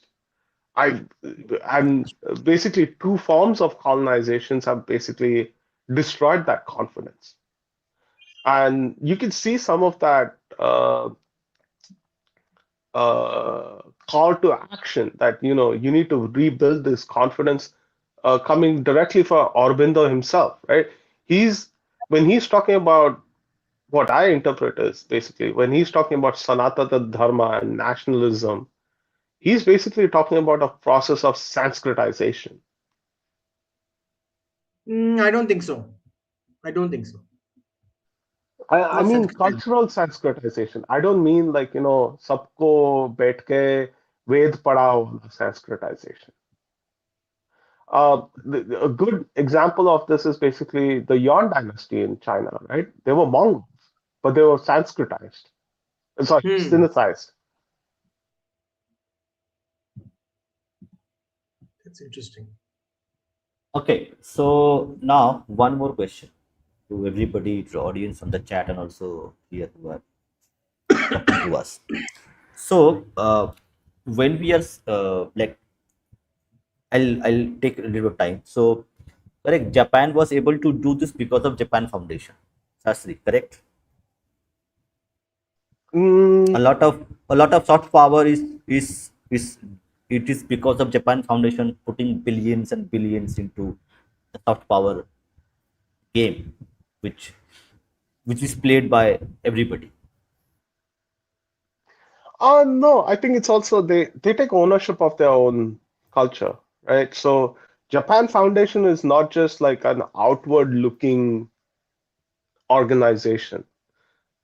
It's also inward looking, right? A lot of their grants are offered to Japanese academics, Japanese speakers, right? And it's also meant for consumption in Japanese. Um, and that aspect should not be ignored, right? I mean, the soft power, the foreign soft power component is not is a small component of what they actually do. Okay, so we also have Bijidda with us, but Bijidda, before you like speak, this is a very interesting comment from Neon. Also, I'm not envious of Japan culture image at all. They are fetish objects of white people like South Koreans, even worse than being enslaved in a way. Look how emasculated their men are. This is pure jealousy. I think we should move away from all this. Like, I No, mean, I actually disagree significantly with this idea of Japanese people. Japanese Mhm. people actually are way more, what do you call it, how to say, ethnically diverse than we think. Like there are Japanese people with a lot of body hair and they have no problem with it. Like this problem with body hair and this fairness and everything is more mainland. I observed Koreans, Chinese people, they have this issue. Japanese people, I observed, they have a lot of different body types, face types, color, skin color. Like they're not this. And some of course use what you see in social media, but a lot of Japanese don't have this issue. I don't see this. I'm sorry. I met a few Japanese people and I don't see this. no, they're pretty Okay, accepting, like in the sense that um, it's as dharmic can get, right? Like in the sense they deeply care about their local culture, their local traditions, uh, more than the people, like You know, and how they look. I was watching this Japanese show where a guy from Tokyo goes to Osaka. I think yeah, Osaka, and his behavior is seen as rude by them because he's very quiet and he doesn't want to talk to anyone. And the Osaka people are like, you must be friendly and you must be chit chat like the way we love to talk and make fun with each other. And that it's like a small island nation, but they have such significant differences in their cultural identity. Like what is good morals, right? Even in an island nation, with we can easily get from one part of the country to other part of the country very quickly. Yeah, like in southern Japan, like they prefer you being quiet. In Tokyo, like is quiet is considered being rude. Um, in southern Japan, if you go to a restaurant, conversations kept to the minimum. You're supposed to whisper when you talk. That's not the case in Tokyo. I mean, these there's a lot of diversity of etiquette and also subcultures in Japan. Exactly. Even though like people look monolithic, they uh, I mean they look monolithic. There's still a lot of diversity. But at the end of the day, all Japanese people agree on certain philosophical or rather principles of what makes Japanese culture or Japanese civilization Japanese, and they are ruthlessly protective of it. Right? They don't care about what the other person says. They simply tell that this is Japanese culture. You come from somewhere else, that's okay. But this is our land. This is how we follow our tenets. And that's something we do need to imbibe from them. Is that तो अतिथि देवो भव भी करो, but also remind them that hey, भारतीय संस्कृति ये है, भारतीय संस्कार, this is भारतीय संस्कार. There is an expectation you abide by it. okay, Bijidda has joined us. Hello. Namaskaram. Namaskar, namaskar. Can you hear me? Yes, Yes, yes. yes, we can hear you. So basically, I think this Aurobindo's speech, na, Uttarpara speech. So I think this is the least provocative of all the speeches and writings that he has offered to us. ठीक है, it may be a very controversial statement, but if you read like his like letters and editorials in Jugantor, those are very provocative. I mean, this is nothing in front of those speeches. Probably this got famous because it has this word Sanatana Dharma with it. Um, and it is claiming ki okay, Sanatana Dharma is the essence of Hindu nation. I mean, of Bharat and all these things. But ठीक है मतलब uh, what to say मतलब you also you have to put it in the context of Savarkar's 1923 Hindutva book, right? So here Aurobindo is actually, acha, Aurobindo was This also, is before matlab, that. It's way before this that. is no, so this is 1909. Yes. Savarkar's Hindutva was 1923, I guess. Um, but the point here is he's, matlab, Aurobindo here is approaching from this whole धार्मिक perspective, right? मतलब औरबिंदो जैसे है वो बिल्कुल ही he is basically what do say he is descending from heaven, ठीक है। But जैसे सावरकर वाला जो हिंदुत्व था इट वाज प्योरली मतलब वो मिट्टी से ऊपर उठ रहा है, राइट। मतलब it was about this historical consciousness against some sort of a Hegelian approach कि भाई ये हमारी भूमि है, जो भी जितने भी कारनामे हुए हैं उसका एक सेंट्रल मकसद था, राइट, कि जो बाहर जो अब्राहमिक इन्वेजन हुआ है उससे इस देश को बचाना। While this is Aurobindo was a matlab in modern term, if you say he was very much secular, by the way. Although Anushilan Samiti had this restriction कि भाई वहाँ कोई मुस्लिम घुस नहीं सकता, म्लेच्छों का वहाँ अलाउड नहीं था, घुस एडमिशन नहीं था वहाँ। बट औरबिंदो हैज ऑलरेडी मतलब Aurobindo has written many time कि भाई हमें हिंदुओं का इंटेलिजेंस और मुस्लिमों का बाहुबल चाहिए। We need the physical strength of Muslims and the wit and intelligence of Hindus to basically for the salvation of our nation, so to say. I disagree. I disagree. The Muslims disagree don't की have बात physical. नहीं, ये उसने लिखा है। हाँ, बस लिखा डिसएग्री है, की but बात नहीं। I disagree. Muslims don't have हाँ physical तो strength. There's only one नहीं group who नहीं had नहीं, physical strength. अरे That was भाई उसने Turks. लिखा है, मैं इसको कॉन्टेक्स्ट में रख रहा हूँ। We can हाँ, तो basically again it was basically the narrative peddled by British, obviously. अम, जैसे बंकिम चंद्र का हमने उस दिन पढ़े थे ना, बंकिम चंद्र क्लियरली लिख रहा है कि जो मुस्लिम होते हैं डरपोक होते हैं। So obviously it is a perspective of the writer, but Aurobindo उस तरह से देखते थे, ठीक है कि ऑल्सो दिस इज 1909, लोल में भी Hmm. Muslim says Hrithik Roshan from जोधागर।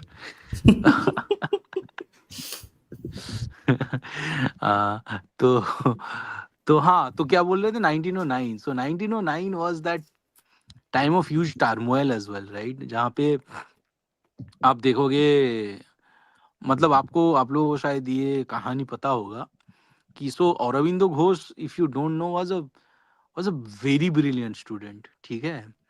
So I think जो आईसीएस एग्जाम होता था उसमें वो फर्स्ट, ये उसको मिला था, फिर वो लंदन गया, वहाँ पे शायद ही रैंक्ड फर्स्ट, ऐसा कुछ हुआ था। And so I think he was in Trinity college, by the way, वो कैम्ब्रिज में पढ़ाई किया था शायद।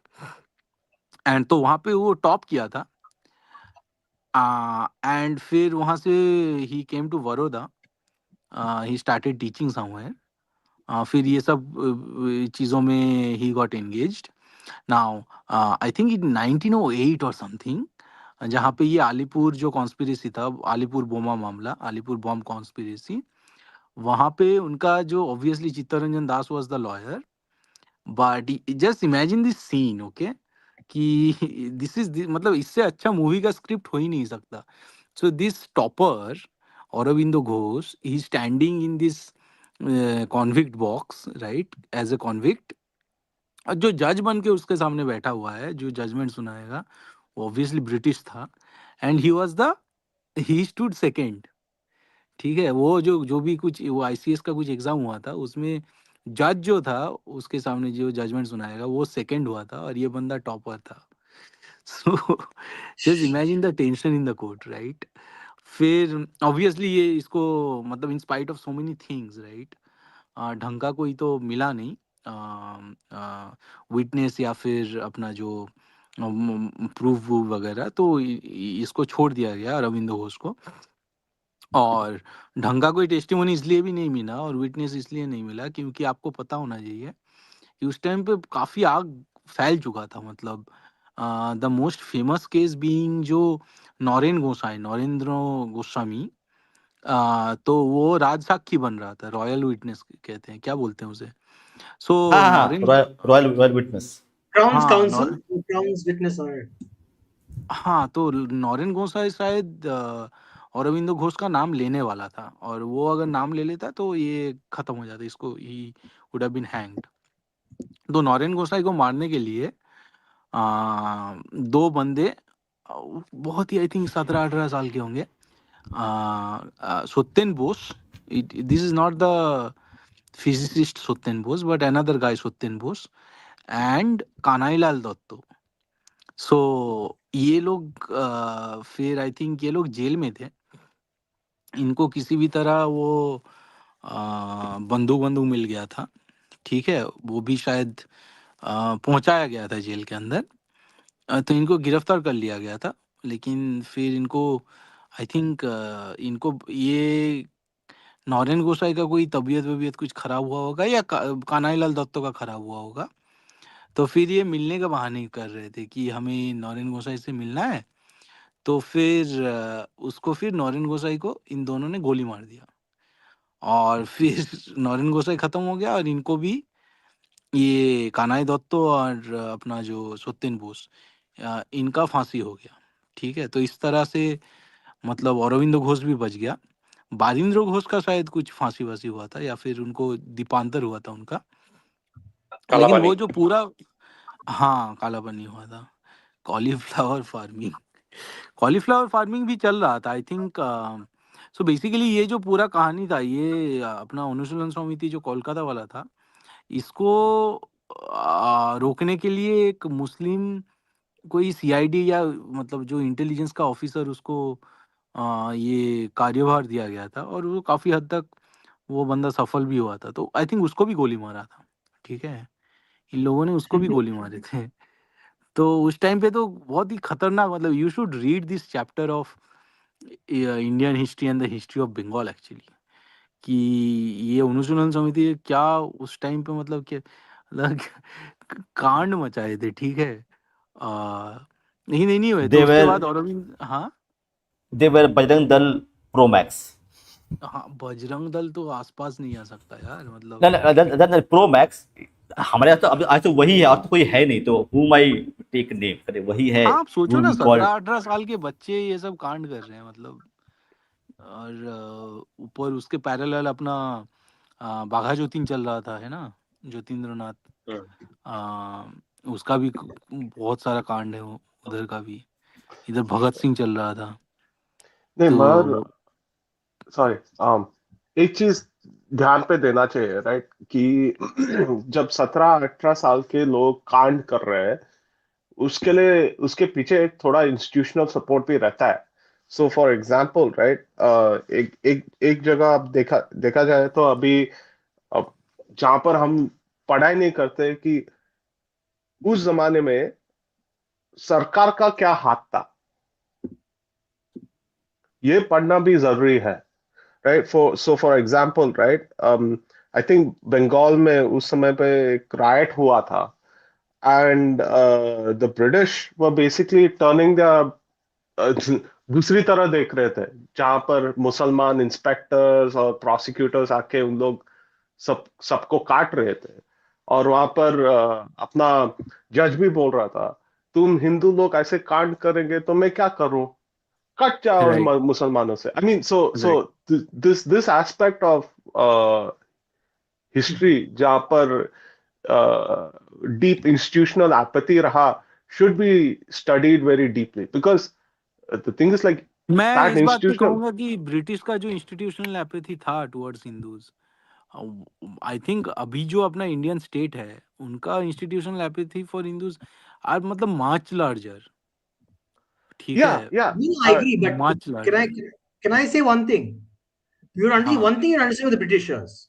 Institutional apathy was a consistent system throughout their history, even in their own country. The नहीं same अभी institutional apathy शायद that अभी तो सबसे Irish, ज्यादा है यार, Welsh. अभी No, सबसे I No, ज्यादा. no, no. mean, Even let me finish my point. Let me finish my point. Our saving grace was the fact that they were only institutionally apathetic. They were not like the Belgium or like the Dutch or like the Portuguese. The British were so institutionally apathetic, they just documented everything and didn't care about what happened. This is just they were right. so apathetic. They literally, I'm telling you, our saving grace was their institutional apathetic. They let all these documents remain.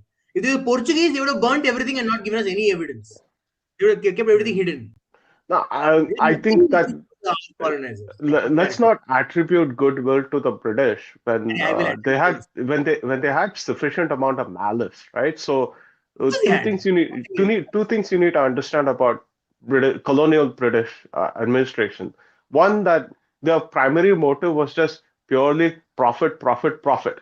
Yeah, देश से जितना पैसा लूटना है लूटो, right? The second thing was like institutional apathy was basically a policy for them.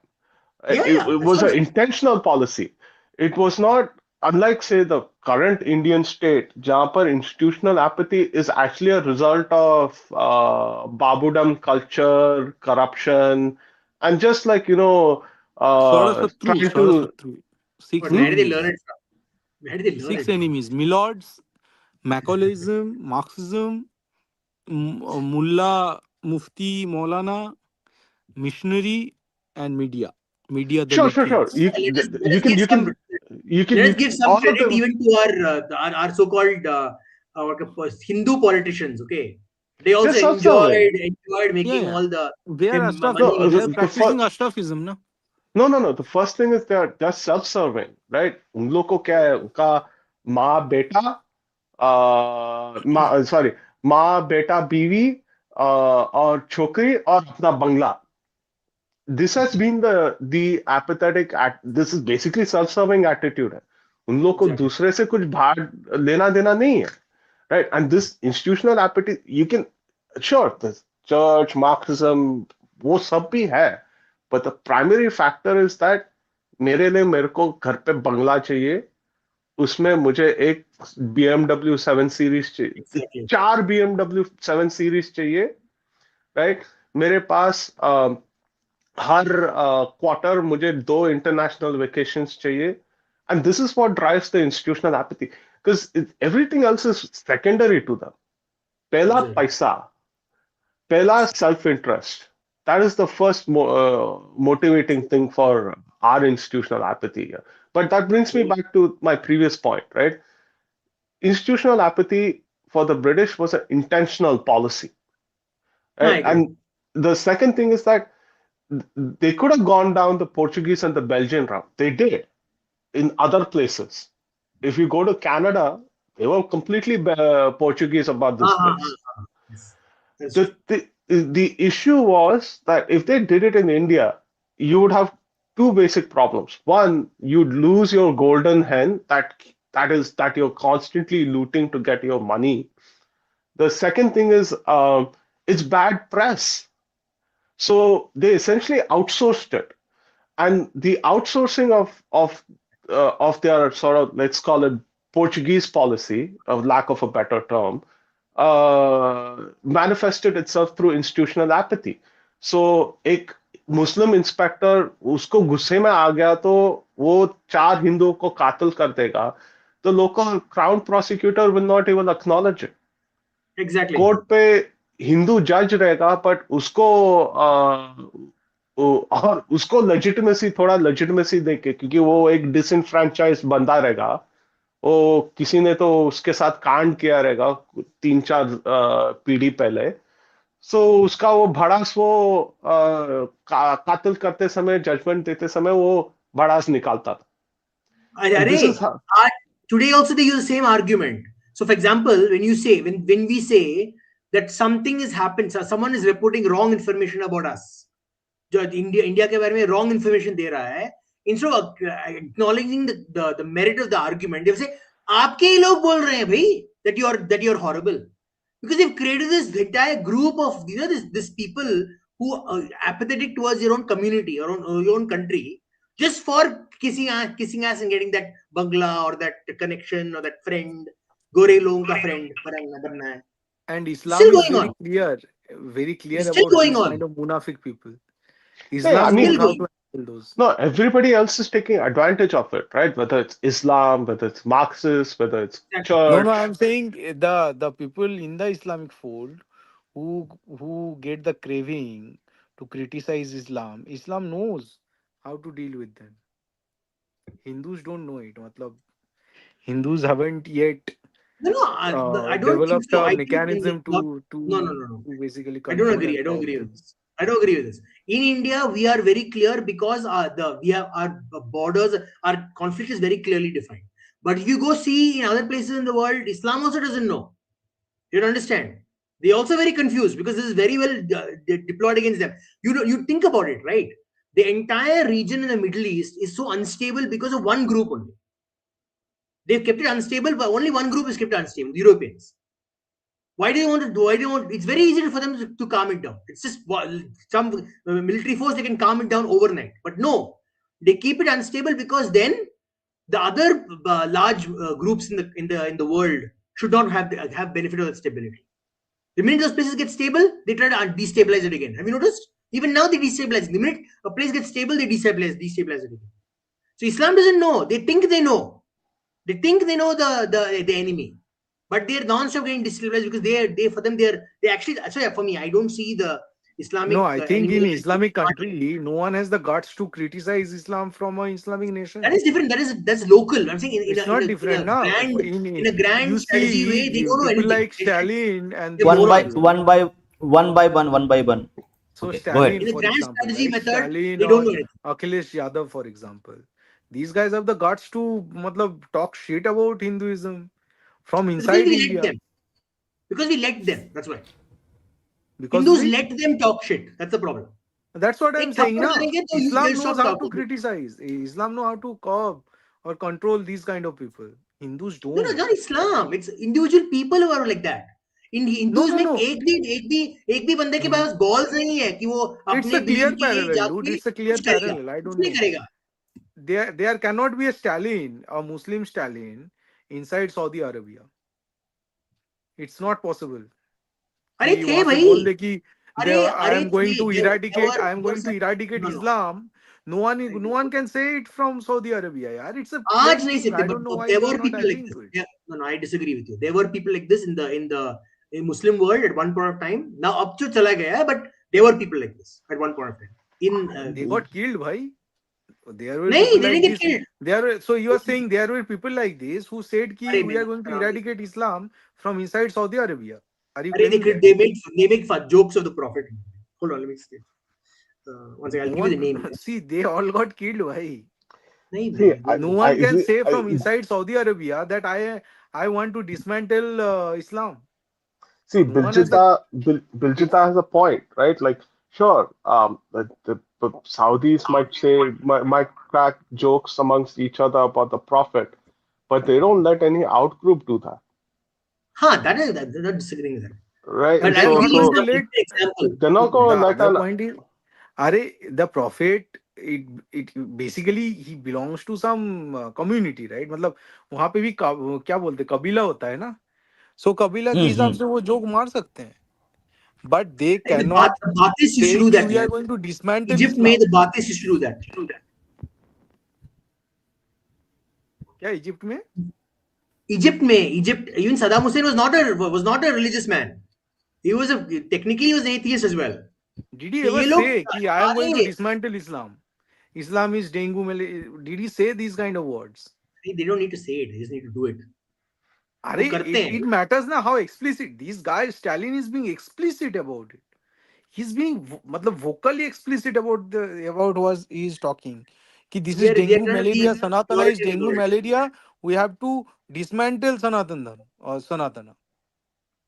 He is very explicit in saying that. I am saying मतलब कौन सा मुस्लिम नेशन में कौन सा मुस्लिम है जिसका गट्स है कि बोलना कि I am going to dismantle आज नहीं इस्लाम भाई, और this is I'm not dengue talking about malaria today. और ऑल दिस, कोई बोल ही नहीं I'm not सकता talking. भाई, मतलब we can not argue about this, is fact, इस पे तो आर्ग्यूमेंट नहीं हो I mean, सकता. he has a I'm point, not talking right? about Like today. Abhi, no, I'm no, not talking about today. Biljita has a point, right? The thing is like हम रास्ते में आके दंगा फसाद नहीं किया है. We didn't.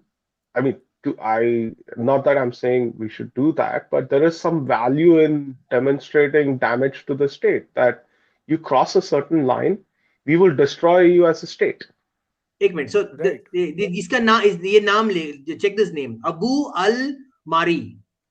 Mari. He was born in Syria, and he was a controversial rationalist. He rejected all religion. He rejected. He actually was literally. You look at it. Look at his comments. What Some of was his the year and poems. what happened to him? He lived his life. He died peacefully Which year? in his hometown. This is in 1057. I'm not अरे saying भाई now. I'm साहब. saying long time ago when Islam was not like the way it was like right now. But he was a 1057 vegetarian. Syria, dude, come on. 1071, come on, dude. Yeah, I think you proved my point actually. My point is not about today. I'm not talking about today. Like I'm saying if it's historical. No, we are talking about today, dude. We Salman are talking Rushdie about today. loses an eye. Salman Rushdie, despite being mildly Islamist, loses an eye. I mean, it shows Ah, the now level of. Salman Rushdie is actually taking on Hindutva because this is the now the soft pillow, na? That I agree. I'm not disagreeing. I think you guys you're talking past each other. My point This is different. fucker, this अरे फिर बोलो ना भाई कि एक आंख गया तो क्या, फिर तो मतलब फिर तो करेज और बढ़ना चाहिए तुम्हारा कि आजा मार ही दे, मैं तो और बोलूंगा. But this fucker, he took on Hindutva now just to show कि I am so progressive and all this shit. मतलब I have much more respect for Taslima Nasrin in this regard. No, I She agree. has a Completely agree. very consistent point of view about all religions. She is like, and she is very vocal about the fact कि यार हिंदू धर्म का तो मैं कभी भी कुछ भी बोल सकती हूँ. She says this. I mean, She's, there's a Korean British Christian content creator. वो साला टिकटॉक या इंस्टाग्राम पे जाके अपने गर्दन पे ही hangs pork meat, basically bacon, Right, and then right, right, right. गाली देते रहता है वो. हाँ, उसके वो तो पास भी बहुत यूके हिम्मत का है है. ना, वो यूके का है. यूके में पूरा चैनल के में जाके बोला था ये सब कि हाँ, exactly. But चैनल कुछ देर के लिए.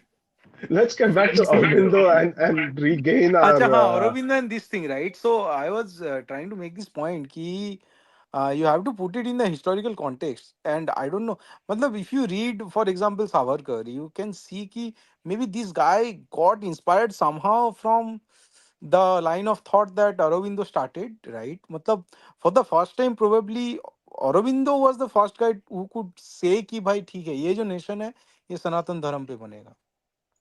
And then Savarkar मतलब went on to say explicitly कि भाई ये जो इस भूमि को अपना पितृभूमि पुण्यभूमि मानता है वही हिंदू है. मतलब ठीक है, it started to sound divisive, but it was something which was a fact sort of कि ये जो जमीन को बेचना नहीं चाहता, मतलब जो इसको पुण्यभूमि पितृभूमि समझेगा वो इस भूमि को बेचना नहीं चाहेगा या फिर उस भूमि को कब्जे के हिसाब से नहीं देखेगा. ठीक है, no, ये दूसरा पॉइंट Savarkar है. is never divisive. That's the whole और एक, problem. हाँ हाँ, और एक एक मिनट, और एक पॉइंट मैं बोलना चाहता था. हाँ, थर्ड पॉइंट ये था कि अच्छा मैं आई थिंक ये पहले मेंशन कर चुका हूँ कि हिंदू का और एक डेफिनेशन मुझे पता चला एंड आई थॉट कि it is very relevant at least in modern context. आज जब हम लोग ठीक है, इंडिया है एक सेकुलर कंट्री है जहाँ बहुत सारे हिंदू रहते हैं, but let's say we want to expand, ठीक है, and we want to expand our religion और व्हाट एवर आवर धर्म. यहाँ पे आई थिंक जो जिस तरह से जब बोलते हैं ना कि सिंधु से हिंदू आया, तो हिंदू का मतलब यही है कि जो सिंध के इस पार रहते हैं। ये कुछ हद तक अपना सावरकर ने भी ये यूज किया है to show the historical continuum of Hinduism. But हमें थोड़ा अगर इसके पार जाना है ना, कि हिंदू को एक ग्लोबल कॉन्टेक्स्ट में रखना, ना कि एक जियोग्राफिकल कॉन्टेक्स्ट में रखना, तो वहाँ पे हीनम दुष्यति हीनानी दुष्यति थी हिंदू, ये मेरु तंत्रम का एक मिला है मुझे। And I would like to popularize this definition of Hinduism कि हिनानी गुनानी दुष्यति थी हिंदू, जो हिण गुण को जो दुष्यति मतलब जो who abhors the lowliness the हिण गुना, ही इज द हिंदू। मुझे ये बहुत अच्छा डेफिनेशन लगता है, क्योंकि इसमें गुण की बात है, तो जो हिंदुइज्म का जो एसेंस है कि ठीक है, सत्व और रजस को तुम प्रमोट करो, हिंद गुण को नाश करो, इस तरह से it gives a it it talks about morality without necessarily attributing to anything heavenly और गॉडली। जो मॉडर्न कॉन्टेक्स्ट में ये थोड़ा स्पिरिचुअल भी है, लोगों को ये ज्यादा अपीलिंग भी लग सकता है, जो जेनजी या जो भी और बोलते हैं इनके it वास्ते। also does not cast judgment. Yes. I mean, our current cultural zeitgeist में सब जजमेंट के हिसाब से ये होता है। राइट। तू और इसमें अगर तू कोई मार्क्स का एक्सक्लूसिविज्म बात है। नहीं मान तू मार्क्स का बात नहीं मानता है तो तू असुर है। राइट। तू मेरा डाइवर्सिटी इक्विटी इंक्लूजन फ्रेमवर्क तू मानता नहीं है तो you are evil. Right. No, I so I reject. I don't so agree. Basically जो I हिंड गुना prefer है that. ना, it basically exclusivist, it is an exclusivist philosophy और definition, but it excludes those who apparently believe in हिंद गुना। नाउ you obviously have to define what is हिंद गुना, वो तो एक अलग डिस्कशन चला जाता है, बट मतलब एब इनिशियो जो पोजीशन ये डेफिनेशन दे रहा है, इट इज वेरी गुड। ठीक है। और इसमें वो स्प्लिट भी नहीं है, सो टू से जो स्किज्म होता है, राइट, कि अब्राहमिज्म के बुक से जो स्किज्म आता है, हिस्टोरिकल डिस्कन, ये हिस्ट्री का सहारा भी नहीं ले रहा है। This is a definition which can be applied at each point in here and now in historical continuum, right? So इसलिए I मुझे think I prefer we do the Japanese way. This is our way. If you don't like it, fuck off. I prefer that. नहीं कौन सा हुए, but what is the definition? Japanese way. The Japanese way. This is what we define as our dharma. You go fuck off if you don't like it. नहीं चाहिए नहीं तो get the that hell out. this is how, मतलब क्या? No, no. Okay, Anand is trying to say is that Japan has created institutions. Japan has created a set of rules, rituals, frameworks. So if you're going to follow these, it is Japanese, or else we will not recognize those as Japanese things.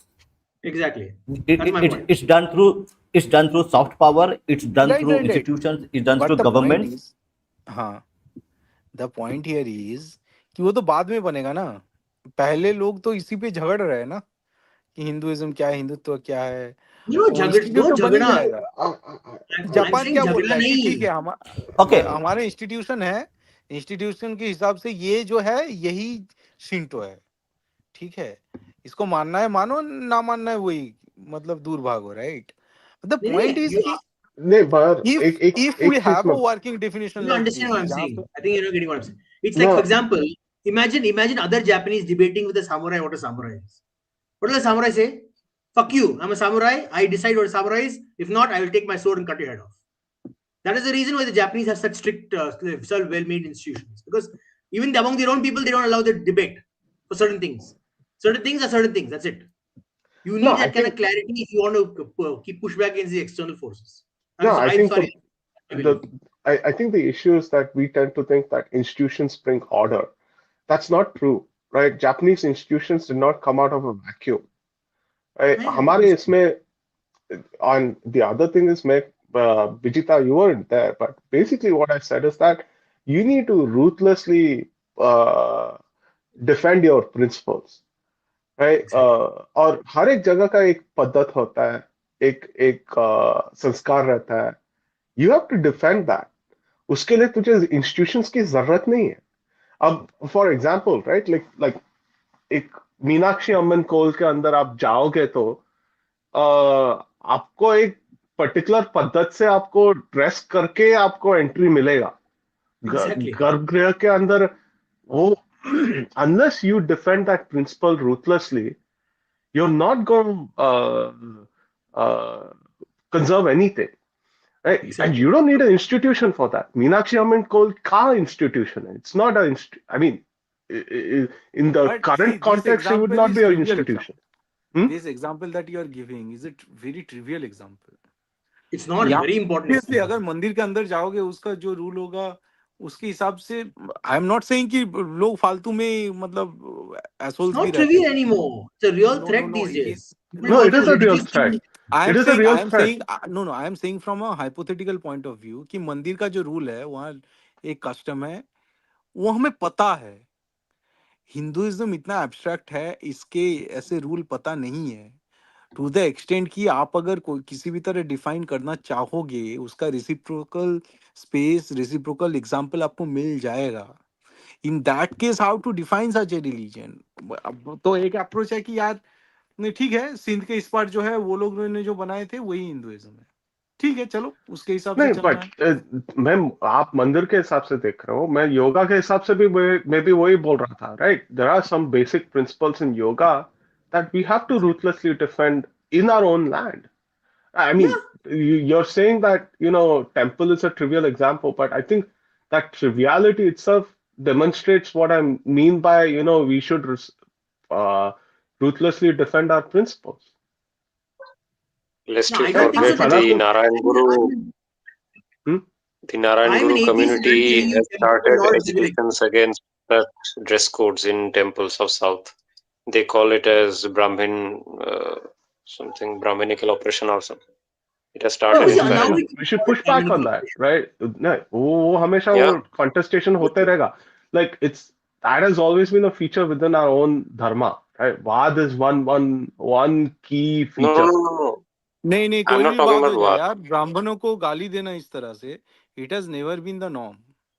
ना ये तो वो मानना सही है पड़ेगा. वही मैं बोल रहा हूँ that you need to It's push become, back. why has it become the विवाद norm? करते करते कहाँ तक पहुंचोगे क्वेश्चन वही है ना. Why is it become the norm? That's my point. Why has it become the norm to be able to target certain groups of people, Because the even though state they is all secular. work towards the same goal? It's Because the become the state norm is because you're secular like, that thoda thoda ties. dunga. Everyone can push the envelope, and they've come to the point where they're like, Brahmins are weak. They don't stand up for themselves. So maro inko, jute maro inko. Oh, that's all. You'll deserve that only. You'll get juta. You don't stand up for Uh, yourself. It's I've seen not a lot of that Brahmins who simple. are like It's this. not that Jute simple. You cannot blame it on le Brahmin. lete hain. I don't think You this will cannot blame it last on for. Brahmin. I think Anand is being I a don't little think so. provocative I'm here. not. I'm not very The hopeful. problem here is see it is a historical continuum. अंग्रेजों ने देखे थे कि ये धीरे धीरे हमें इन पे डालना होगा जो रिस्पेक्ट फॉर द ब्राह्मण जो है इसको हटाना पड़ेगा और अरे उसी तरह ब्राह्मण से के पास सेल्फ रिस्पेक्ट नहीं है भाई. What respect to the Brahmin?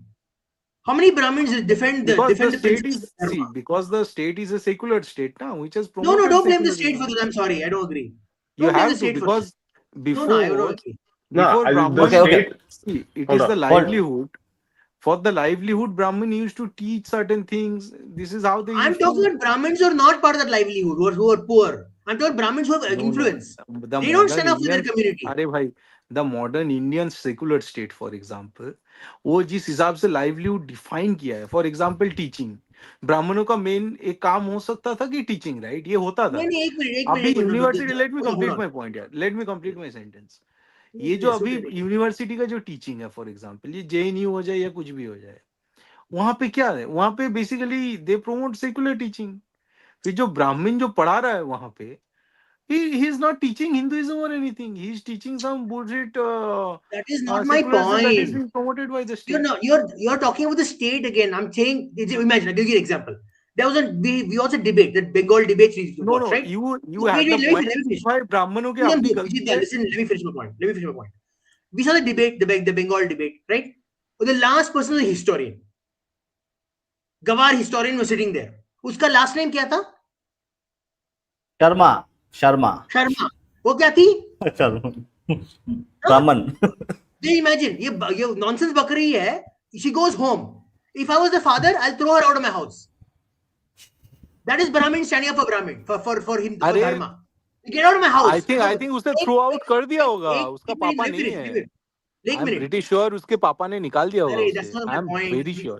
अरे Bijit, hold on. That's my point. My point is Brahmins don't stand up for dharma. अब अपना फैमिली, माय फैमिली, मेरे बच्चे, तू कुछ भी करना है, मैं तुझे सारा पैसा दूंगा. ये एटीट्यूड है. पैसे के पीछे पड़े हैं सब कुछ. धर्म हाँ, के पीछे नहीं क्योंकि पड़े हैं वो, अभी पैसे के लाइवलीहुड पीछे उसी पड़े. हिसाब से हो गया है ना. लाइवलीहुड रीओरिएंटेड हो गया है ना. पहले लाइवलीहुड था कि धर्म सिखाना, ये सिखाना, उससे पैसा मिलता था. अभी रोजगार का जो है वो दूसरा है. सेकुलर स्टेट को सपोर्ट करने से मिलता है. तो ब्राह्मण भी सेकुलर स्टेट सपोर्ट करने लगा है. आई सिंपल सी मीन, बात है ना. हाँ, वो Brahmin is the secular reason state why को तो secular state exists. Definitely inside out dismantle करके फेंकना चाहिए. There were three. It has outlived its utility. I think it There were needs to three go. Brahmins who wrote the constitution along with Ambedkar. Three Brahmins. Yeah, but that's all fine. But I think this Brahmin bashing will not last long. It I will don't not think so. last long. It will get No, worse and worse. I disagree. It is going to last long until unless something big happens.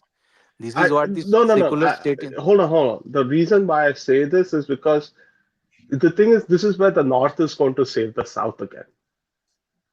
Because if Mayawati out there is trying to seek Brahmin, she's trying Brahmin vote, and she's trying to elevate them back again.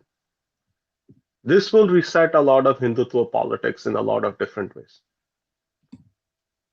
This अच्छा, इसमें Brahmin मेरा bashing is opinion not बता going दो. to last long. This See, Brahmin bashing is not going to last long. अभी अभी 5-6 साल में भी ब्राह्मण भोजन चालू हो जाएगा, गारंटीड. ये यूपी से आने वाला है. I don't think so. see, you are being very optimistic, but you have to, when you are talking about social science, you have to understand the social theories. So here is the theory. Social कोई theory इन सब छोड़ दे. अरे It's let me tell simple. you the theory ना. अरे let me tell It's you. very simple No, politics. There's no, a no, no, vacuum. no. It's There's a I am telling you vacuum. the exact politics here. अरे I am telling you one the by one, exact one by one. politics. So politics here, आप अगर देखोगे India में या फिर कोई भी democracy में, ठीक है, व्हाट आर द पॉलिसीज जिसको बढ़ावा मिलता है आगे जाने का. सो there are a lot of, let's say, narratives and politics and all these things. All those narratives which lie at the intersection of the narrative of all political parties. मतलब something some converging point जहाँ पे सारे political party converge करता है, उसको बढ़ावा मिलता है. ये हिस्टोरिकली बार बार हुआ है. ठीक है, सेकुलरिज्म जैसे हो गया. सेकुलरिज्म को सिर्फ कांग्रेस ने बढ़ावा नहीं दिया था. उस टाइम पे जितने भी जनता पार्टी दल हो गया, कम्युनिज्म हो गया, वो सबका एक कन्वर्जिंग पॉइंट सेकुलरिज्म था. इसलिए सेकुलरिज्म आया इंडिया में. उसके बाद रिजर्वेशन हो गया. उसके बाद काफी सारे जो पॉइंट्स हैं उसमें कन्वर्जेंस आता है, वही चीज आगे बढ़ता है. Right now the only thing in which all the parties are converging is Brahmin bashing. So rest assured it is only going to increase. और ये एक पॉलिटिकल नैरेटिव बन गया है. ठीक है, इस पे कोई कोई दोहराई नहीं है. ये आगे बढ़ेगा और Nah, I ये think you and I fundamentally disagree on this. मैं क्या बोल रहा हूँ कि थोड़ा पीक आ गया है. अभी क्या है कि political What? upstarts are starting to see the vacuum. अरे That what it will what are take. you saying? Peak What are you नहीं saying? है, इसको पीक नहीं Look कहते, at इसे our एक्सेप्टेंस favorite, कहते हैं. our best example एक्सेप्टेंस आ गया of है. no, आप अपने RSS की संचार देखो. Instead of saying that we have to correct historical wrongs for the short period of time when we can actually documented evidence है. He's like, हाँ, millennia से हम what target कर रहे हैं. Like he can't stand up for his own community. थोड़ा इतना भी नहीं करना है, थोड़ा करना है भाई. Don't have so much hate, intercaste hate. Let us all work together. नहीं, repeat every time you have a chance to speak, say कितना historical wrong हम किया है, हमने historical wrong किया है. आप क्या कर रहे हैं? आप you're doing you're telling your narrative, you're telling the westerners narrative. ये नहीं कर और सकते, एक और क्या करेगा, No, और कौन करेगा? but the Sang's blindness towards this, the BJP's blindness towards this has definitely created a political vacuum in the North. That needs to be acknowledged. Forget This about is what I political mean by vacuum. this. No, they have not suppressed the Brahmin community in the North. They've been politically disenfranchised. We saw a portion of that in Lok Sabha 2024. And there are players who are starting to basically observe this. There is a No, no, political I'm not about vacuum, political. I'm not and talking it's about just political natural. disenfranchisement. No, no, no, and it's just natural rules of politics that if there's a vacuum, there will be upstarts who'll exploit it. वो अभी No, no, चालू हो रहा है. I'm not about SP. political eh, vacuum. No, no, no. Hold on. Let me finish. SP made inroads in Lok Sabha 2024. Then they went back to their old bad habits. That's a different thing. Now, Mayawati is trying to make inroads into the Brahmin community with an eye for 2027. If she wins, this will fundamentally reset uh, BJP's style of Hindutva politics. It will No, force my them to reconcile what their tactics has been. It will force the Sangh to also reconcile. I'm not talking होएगा. about tactics. I'm not talking about No, tactics. no, I'm no. not. I'm not. But I'm not it is no, it will let me have. clarify what I'm saying. I'm not saying about pot. I'm saying let's assume the Sangh's idea of unifying Hindus is a very important thing, and I agree with it. Right? You cannot unify Hindus if you take the group, the large group you try to unify, and take one group and make them the whipping boy, which is what they're doing right now. Yeah, yeah. Because they've वो been accused of being a Brahminical group for so long, they're like, we'll take this group and we'll whip them. no, no. So everyone is, we're ये not संघ Brahminic. का ये self flagellation है. It's not, they're not whipping, they're self-flagellating themselves. वो उसका भी उन लोग No, they consequences keep संग themselves above देता the है. fray. They keep themselves above the fray. They are targeting other communities. So they say we are the Sangh, we are enlightened people. There are other group of people who are these Brahmins who are not part of the Sangh who are like this, and they're Nawab, victimizing you. That's what Nawab, it do you sounds think like. Karyakartas believe anything the Sarsanchalak has to say? I mean, we spoke about this earlier. There's a disconnect Yes, between yes, Karyakarta and there you go. yes. No, But okay. it's So to not be possible. okay, I have spoken to like I speak to few people who are part of the Sun, and the ground level karyakartas and their thought process and the way the leadership speaks, there is a bit of a large disconnect the way it is being done.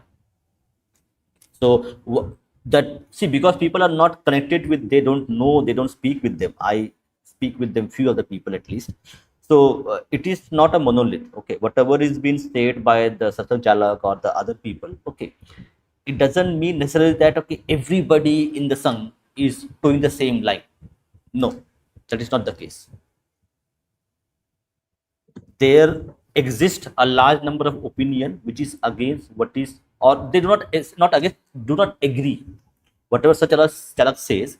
People don't agree with that same thought process. They have a different thought process. It is not a monolith. Yes, No, but Shastri. whether they agree or not is besides the point. My point is whatever he says in public domain is used against everyone in the community, not just. Remember, very important. This is used to disenfranchise every other community, even including the other than the Brahmin. Because what they say is, you people should not live in this community that treats you badly. Even if they are realizing now that they treated you badly, don't live with them. And it is being used as weaponized against every single level of the community. It's being used, and that he doesn't realize. He may be thinking he's doing a very woke, very the performative thing, but he's causing every single level of the community all over the world to have be a target for this kind of hate wherever they live. Even people outside of India are being targeted for this kind of hate because of the kind of the statements that's coming out in public domain. That is the problem. From the Sarsanchalak, I don't think so. I mean, the Sangh does think too That is much the of opposition keeps itself. mentioning him every time. 3 times, every time he has mentioned it, the entire political groups have been jumped in and talked about it. But when he says positive things, they don't care. They RSS fascist. But when he says Oh, something that benefits their narrative, they jump that's just immediately at it. normal. That's just normal politics. But I the know, thing is, but he is not a politician, right? The Sangh says you're not politicians. But why are they getting political? Why are they it's giving politicians the fuel to do this shit? this is That's my all point. rhetorical questions that has no meaning, no bearing. It doesn't contribute anything. वो बोलना है वो बोलेगा, right? उसको interpret करना है, लोग interpret करेंगे. वो उल्लू बैठे रहेगा तो लोग उस वो उल्लू ही बनते बैठे रहेगा. वो गाली भी खा, I mean, the, for someone like a Sar Sanchalak, what he says has weight. He'll also get the consequences of his own words. Right? Log, abhi, out of the five of us, I think we could say like we are all Hindutvavadis. Does any of our five think the Sar Sanchalak is uh, uh, a figure worth emulating? No. We all disagree. I mean, we all have our agreements to say that he's an idiot. Right? So, उसका वो consequence वो already भुगत रहा है. I think it'll be just a matter of time. Either I'm this is the thing the Sangh really needs to understand. Either you change or we will abandon you.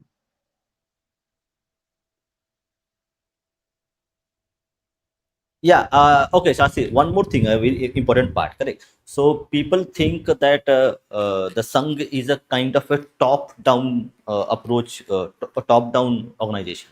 Actually, it is not. Sangh is a bottom-up organization. So, and correct, they have changed their stance on many things over the time, over the decades. So, it is not a static. Okay, the way the Sangh thinks right now will not be the same after 10 years or 20 years. Okay, it will change their public policy, the way they see things, the way they see problems are there, the way the solutions are. They actually come from the lower and the bottom people who do the hard work. Correct. So the policy is not dictated in that way. Okay, it is thrust upon people. So the one part is very important, is that the only unit of Sangh is Shakha. Okay. And in practice, in administration, the way it is functions, every Sakha is independent of Sangh itself. So a Sakha can say, okay, I am going to teach the people who come to Sakha so correct, let's say sword fighting, and they're free to do so. Nobody will come and say, okay, no, you only have to use lathi, not a weapon or a talwar. They can do it. So it's a cohesive but diffusive organization. So it has the dynamism, the energy to actually transform and again come to the right track. It gets distracted, but it doesn't mean it will be there for eternity. It will again reform, take feedback, and again it will come on the right. And we all have to do this in our own way. No, I get that, but here's the thing, right? This either the I don't care about whether it's a top down, whether it's a bottom up, whether it's a democratic or autocratic, a cohesive or a diffusive organization. If they don't change, we will abandon them. Hindus will find someone else to represent them. That murmur is already happening in Uttar Pradesh. It's only a point in time, right? If Mayawati succeeds in reducing Yogi to a simple majority, that barely simple majority, right? वो एक या दो seat में वो वापस third term के लिए आएगा, then that itself is a signal enough for uh, the BJP and the Sangh not to ignore the issues of Brahmins, not to Why encourage should Brahmin. Yogi suffer? Why should Yogi suffer for what the Sangh is doing? He's not doing this shit. It doesn't matter. It doesn't matter. I mean, He's actually doing this for see, Hindutva. no. He's doing this for Hindutva beauty. Here's the thing, right? It doesn't matter because this is what the Sar Sanchalak said. See, words have consequences, right? How do you communicate consequences back? This is one way to do it.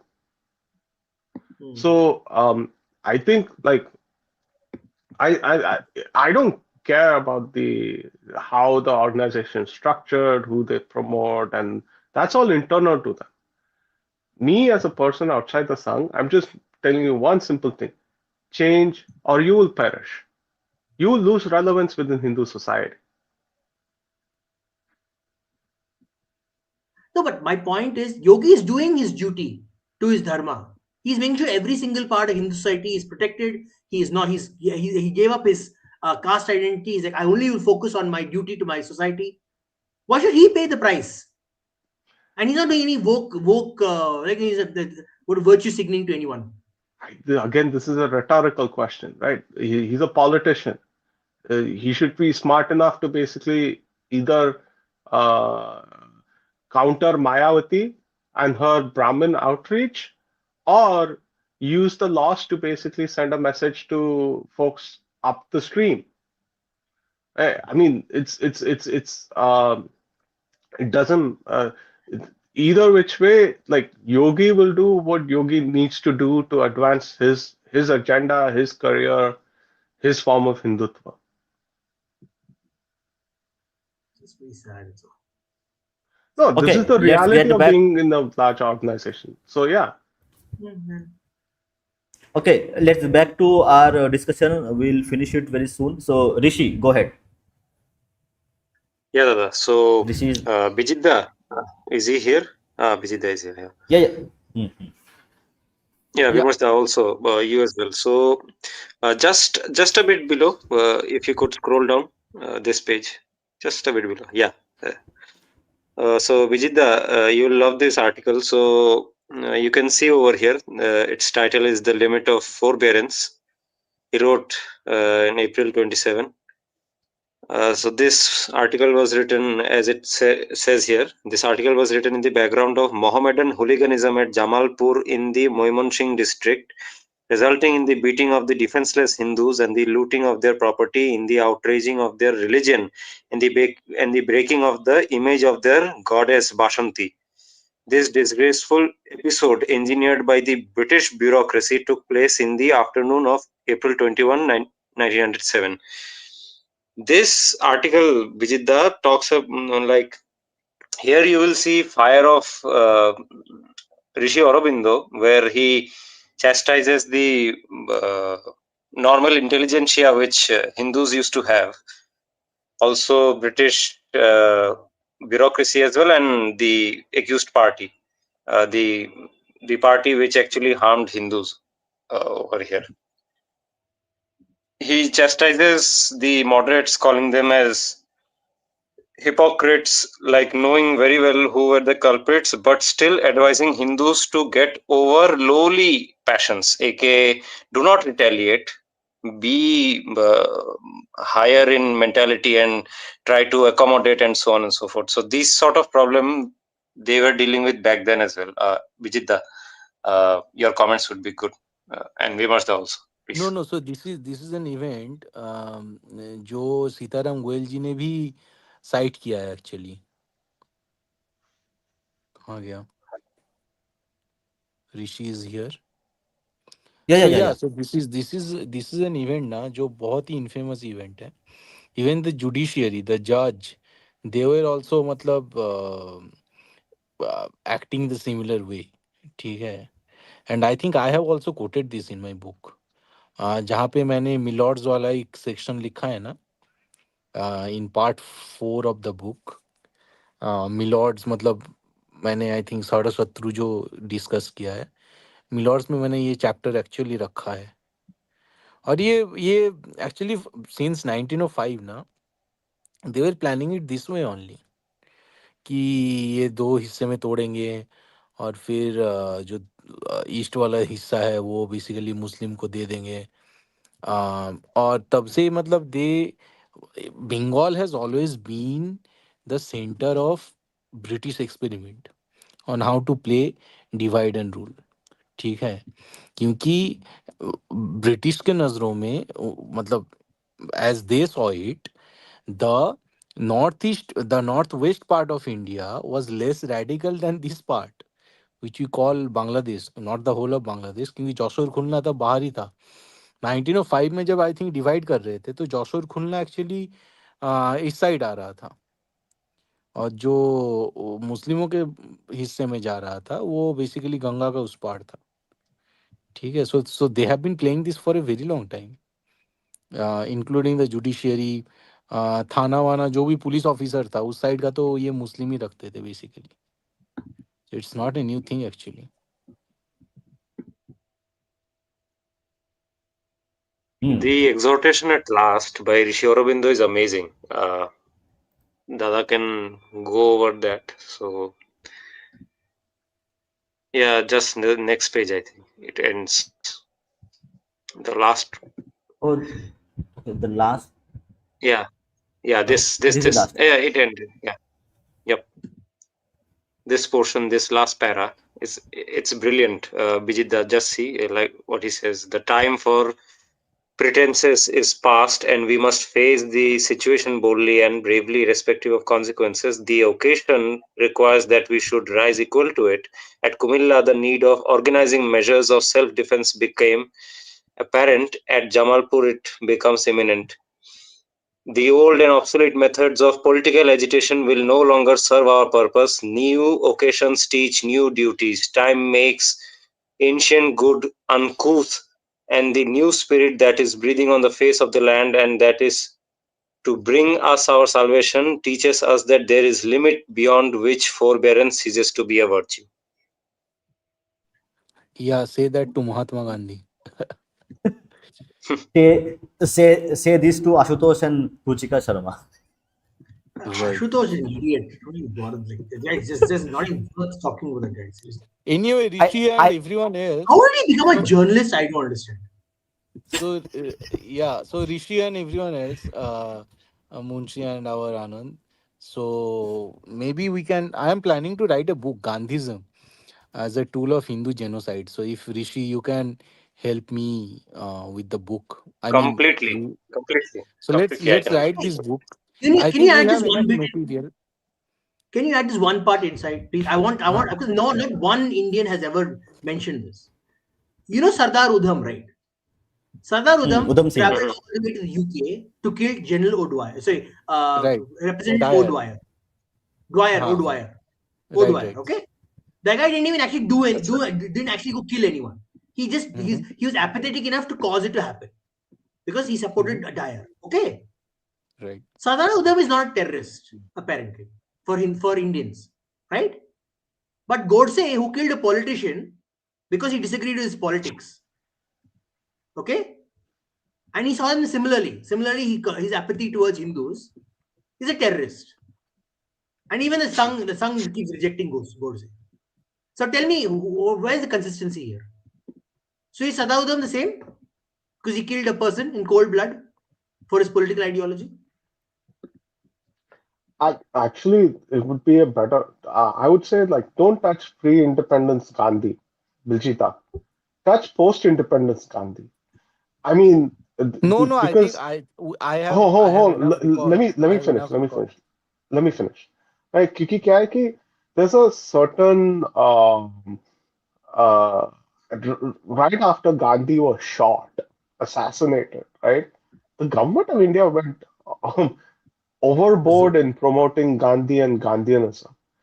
That I think is a very understudied topic and is actually much more worthwhile than critiquing or going after his pre-independence stuff. Because उसके लिए audience both है, लोग both हैं, I mean, critique करने के लिए. But I think what happened after independence, after his assassination, is actually way more important. In my books, at least, is way more important than what happened No, prior I to independence. see from the perspective of Hindu genocide. Na, the Gandhism before independence and after independence again has a historical continuity. The purpose is the same. First, the British governed Indian state used it, and then the Nehru governed Indian state used Gandhism. So the purpose, I mean, the objective was Hindu genocide.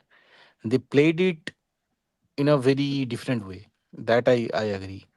But जो pre independence Gandhi भी है ना, उसका जो writing है ना, बहुत ही खतरनाक और मतलब वो शायद रखना चाहिए हमें, तो ऑब्वियसली मतलब वो दिखाएंगे तो एक्चुअली उस बंदे का थोड़ा पता चलेगा कि what kind of guy this is, इसलिए ज़रूरी है. But I agree with you कि Gandhism as it is, as we perceive it in 2025, it was cunningly constructed post independence. I can yeah, I agree to that. But yes, Rishi, let's start writing this book, yaar. Matlab, this is long pending. Will you add this thing, but this Completely. framing that Mhm. I But one thing By the I'm way, kind of curious about is like here, this is Aurobindo, right? He's talking put? about he's basically implying that शस्त्र उठाओ, जो हम राजनीति कर रहे हैं वो ठीक, वो चलेगा नहीं. I mean, it is insufficient. I wonder what the social political situation around that area at that time looked like. Because what I have, what I think is that what I have a connect suspicion of is that this is right before the partition of Bengal, and British divide and rule policy was at its peak. Right? So we can sort of get a sense of it because you see like Rabindranath Tagore just around the same time. Um, he's basically established a different Brahmo Samaj because the Brahmo Samaj he went to became too Christian, and the British were basically like giving political powers to all these various Samajes, right? So I wonder if there was something similar going on around in Kumila and Jamalpur where the British were basically picking all these tiny communities, giving them nominal political power, and basically, like, suppressing what would have been a agitation that would have overthrown them. In the article, in between, we have this line from Aurobindo himself, quote, "The adoption of this policy, aka looking away from Muslim hooliganism," what he says above, "the adoption of this policy synchronizes with the partition of Bengal." So it has happened already. Partition of Bengal has Okay. happened already, and this has been going on. No, Muslims is one thing, right? But I'm talking about Hindus themselves, right? This is a period when you had Arya Samaj, Brahmo Samaj, some kind of Neo Brahmo Samaj. All these Samajes was going on around that time. It would, and uh, just like how the British basically made Sikhs into a separate religious entity by recognizing them as a religion and thereby also giving them political power. I wouldn't be surprised if they did something similar with the Hindu community. Because the partition of Bengal happened despite like deep opposition from Hindu Bengalis in that area. Right? So, And it got repealed. And it got repealed as well. So on the Brahmo Samaj issue, I can talk a bit more. So basically, by 1870s only, Brahmo Samaj had gained a special identity. It was because of Keshav Chandra Sen and his co, who devised a plan and which came out as the Brahmo Samaj Marriage Act, which is still there in our present constitution as well. Over there, a Brahmo has to declare himself as, "I am neither a Muslim nor a Hindu or nor a Christian," so on and so forth. So by then also we see a split within Brahmo Samaj, the Adi Brahmo Samaj, or the older one, which was claiming itself to be part of Hinduism. That's the one which the Tagore family had in control. Devendranath Tagore was the leader of that. And the new one at that time was the part which was being governed by Keshav Sen and his co, which became the Navavidhan, or the new dispensation. After that, even that broke as well, and it splintered into another group called Sadharan Brahmo Samaj. And by then, you have three kinds of Brahmo Samaj. One trying to say that we are in the Hindu fold, but we are reformist. The second one calling itself universal, blending itself, and that is the one which gave us the Sarva Dharma Vada Pav, as you call, because Keshav Sen was expert in that. And the third one, Sadharan Brahmo Samaj, was completely reformist. It had nothing to do much with spiritualism at all. Yeah, that's the background.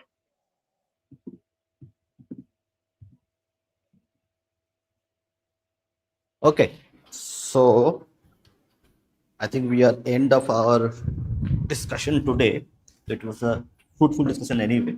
Uh, Tomorrow we have a special episode coming on Iran, the Iranian Revolution. So we'll be talking to a lady from Iran who will be talking to us, give us a ground level view of what's happening in Iran and its revolutions and how it has panned out from 1970s onwards. So do join us for that. It will not be live. It's going to be a recorded session. Tomorrow I'll upload it, and tomorrow 10:30 p.m. we have one more discussion on the challenges of Hindu society and how the Hindu organizations are looking at it, working on it. So we have two programs coming tomorrow, and probably if I get time, I will read one more book on Hindu genocides by a writer called Mrs. Rosidar. So thank you everybody, and last words to anyone who wants to speak before we close up for today. See, can I just? Oh yeah. So, Go ahead. see, one thing we have to be very clear of, right? We need clarity of what the nation is and what nation we are focusing towards. That clarity is very important. And right now at this stage, there are too many versions of that nation. The clarity, like Aurobindo is very clear about, he's very clear about what he believes the nation is. The nation is Sanatana Dharma. A nation that practices Sanatana Dharma is India, and anything beyond that is not Sanatana, is not the nation. Which means if he saw today's constitution, he would be horrified. He'd be like, this is not my nation, the one I was fighting for, right? So that conflict that he would have, if he came today, that's the conflict he would have. Same thing for example, the people who wrote the constitution. Did they understand what Hindu meant in the sense, or was it like, oh, Hindus are these communities that we need to keep together politically to create a nation? It seemed more to be that, right, than essentially what Hindus actually were.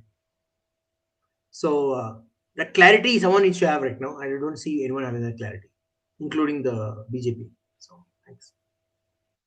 Yeah, Shastri. Well, I think it's nice to read about Aurobindo. I mean, there's a certain kind of passion and a certain kind of clarity that you wouldn't get from any other character in modern Indian history apart from Aurobindo. In some sense, he actually surpasses Savarkar. I think I've made a lot of unpopular. I made myself unpopular by saying that. Um, but um, I think we need to go beyond Aurobindo. There needs to be a Aurobindo 2.0. So if Aurobindo was born today, what would his uh, new thoughts in Indian politics look like? I don't think it'll be like the Sangh. I think it'll be quite distinct from the Sangh's vision. That's one thing. Uh, but I would also wonder like what Arvindo's own vision for the state would look like. Because we have to realize one thing is that he's rebelling against the state here in this case. Right? Now that we are independent, I think Aurobindo would probably want to um, reform the state to make the state more Sanatani, to imbibe the dharma within the state itself. And uh, as we study through Aurobindo, I think we should extract these kinds of ideas out of it, and actually present it as the new Aurobindo thought. Absolutely. Vijitda. Yeah, I mean, I think you have to keep Aurobindo in this lineage of Bankim Chandra, then our Vivekananda, then Aurobindo, then Savarkar. Uh, but it's a big question ki why was Aurobindo so much silent? Well, I mean, he wrote about the Napungsakta of Congress extensively, but he did not attack this guy Gandhi. Matlab, at least as much as I have read, I have not seen Aurobindo attacking Gandhi, which is very weird. ठीक है? And if Aurobindo attacked Gandhi, na, our job would have been much easier. I But think he, like Gandhi became prominent after non-cooperation movement. but Aurobindo And I was think by alive. that Yeah? time, Aurobindo Aurobindo, already retired and became a rishi. but he was still writing extensively. So I mean, he could have written about Gandhi at some point. His later works were all about spirituality, though. That's true, but I mean, it's part of the spiritual. The Gandhism is not part of. Gandhism is antithesis to Hindu spirituality, na? So from that sense, he could have written ki this is not gonna work. This Gandhi non-violence. This is not the path to moksha and all these things. But he did not utter any word against this guy, right? Which is weird. Anyway, so but yeah, so we have to read Aurobindo in this context. Ki, theek hai, there is Aurobindo probably for the first time he connected ki chalo. I mean, just imagine how radical it was. So here is a guy who came from Cambridge, right? And so obviously like Bilet Ferot, Bidesh Ferot, foreigner, foreign educated guy, and in a weird way, right, he's actually taking the stand of being anti-secular, right? Like for that kind of guy of that stature to say ki সনাতন ধর্ম ওই হিন্দু ধর্ম এবং সনাতন ধর্মই আমাদের আমাদের দেশাত্মবোধ, right? This was much radical, and I think this somehow gave the courage to all these successors like Savarkar to write on Hindutva and proclaim ki acha, Hindutva is the way for this nation, right?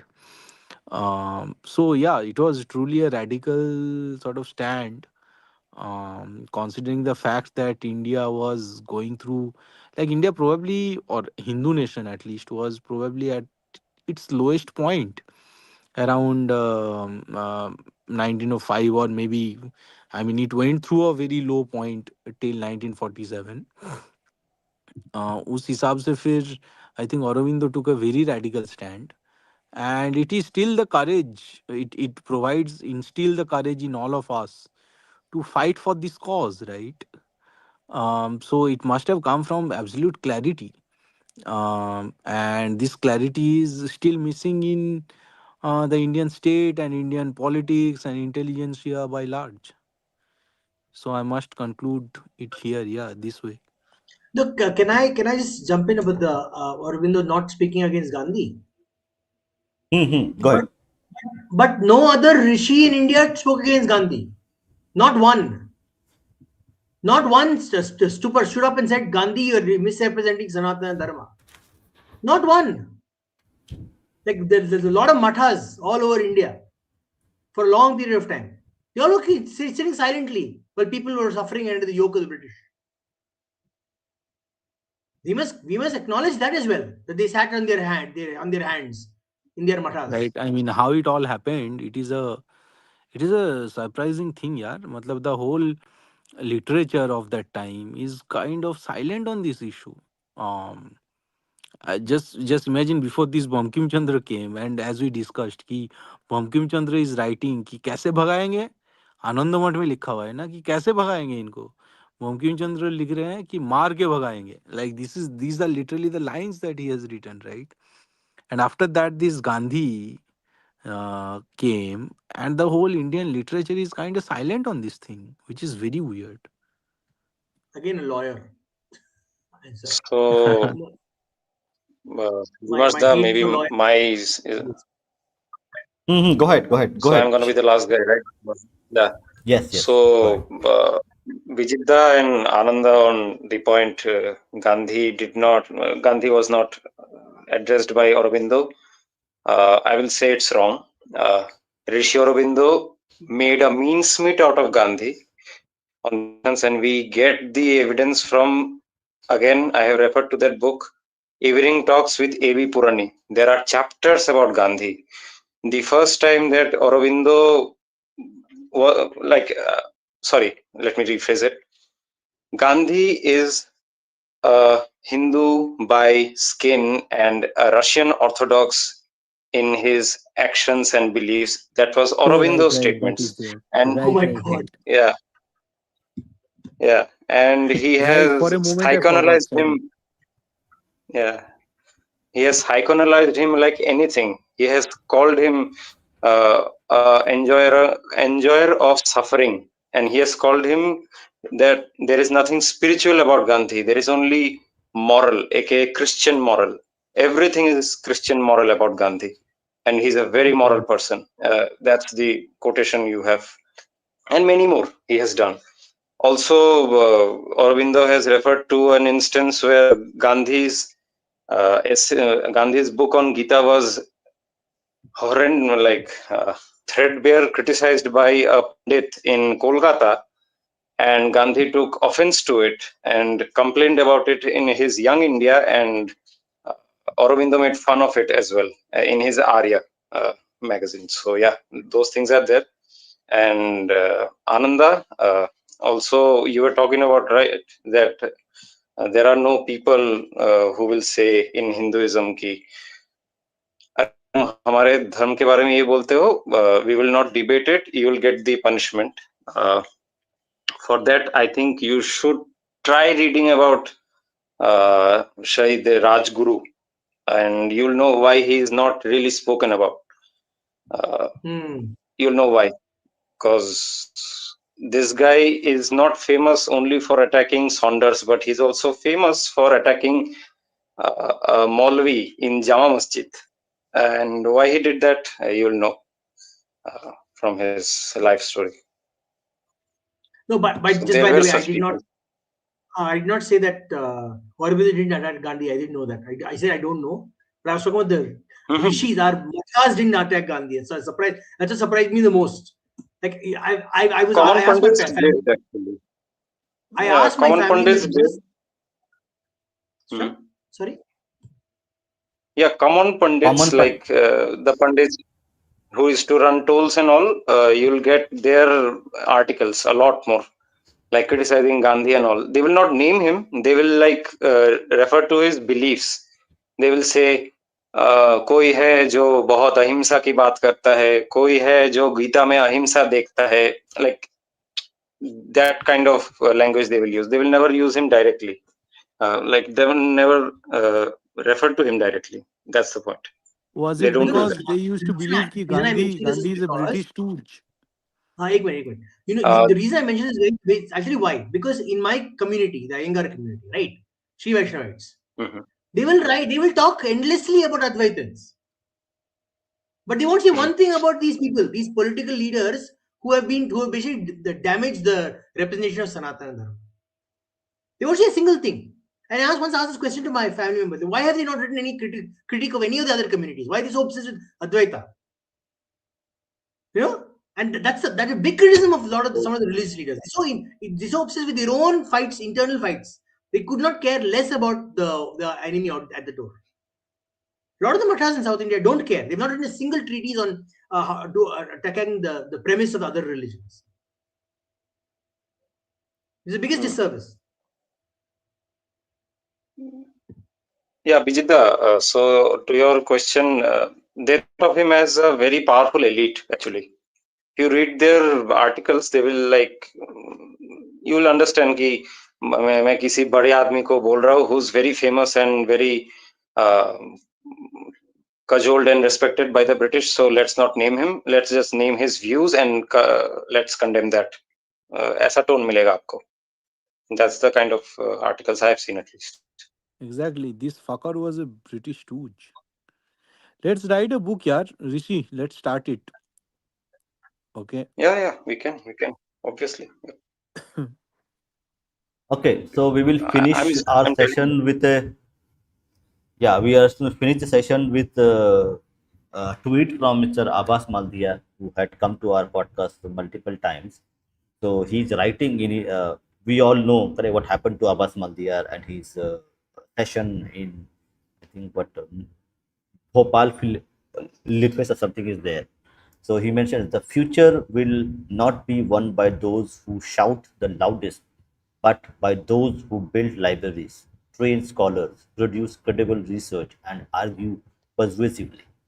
A terrific retrospective introspective op-ed by Lipika Bhushan in light of my cancellation at Litfest after Dainik Swadesh spread fake news about my session and book.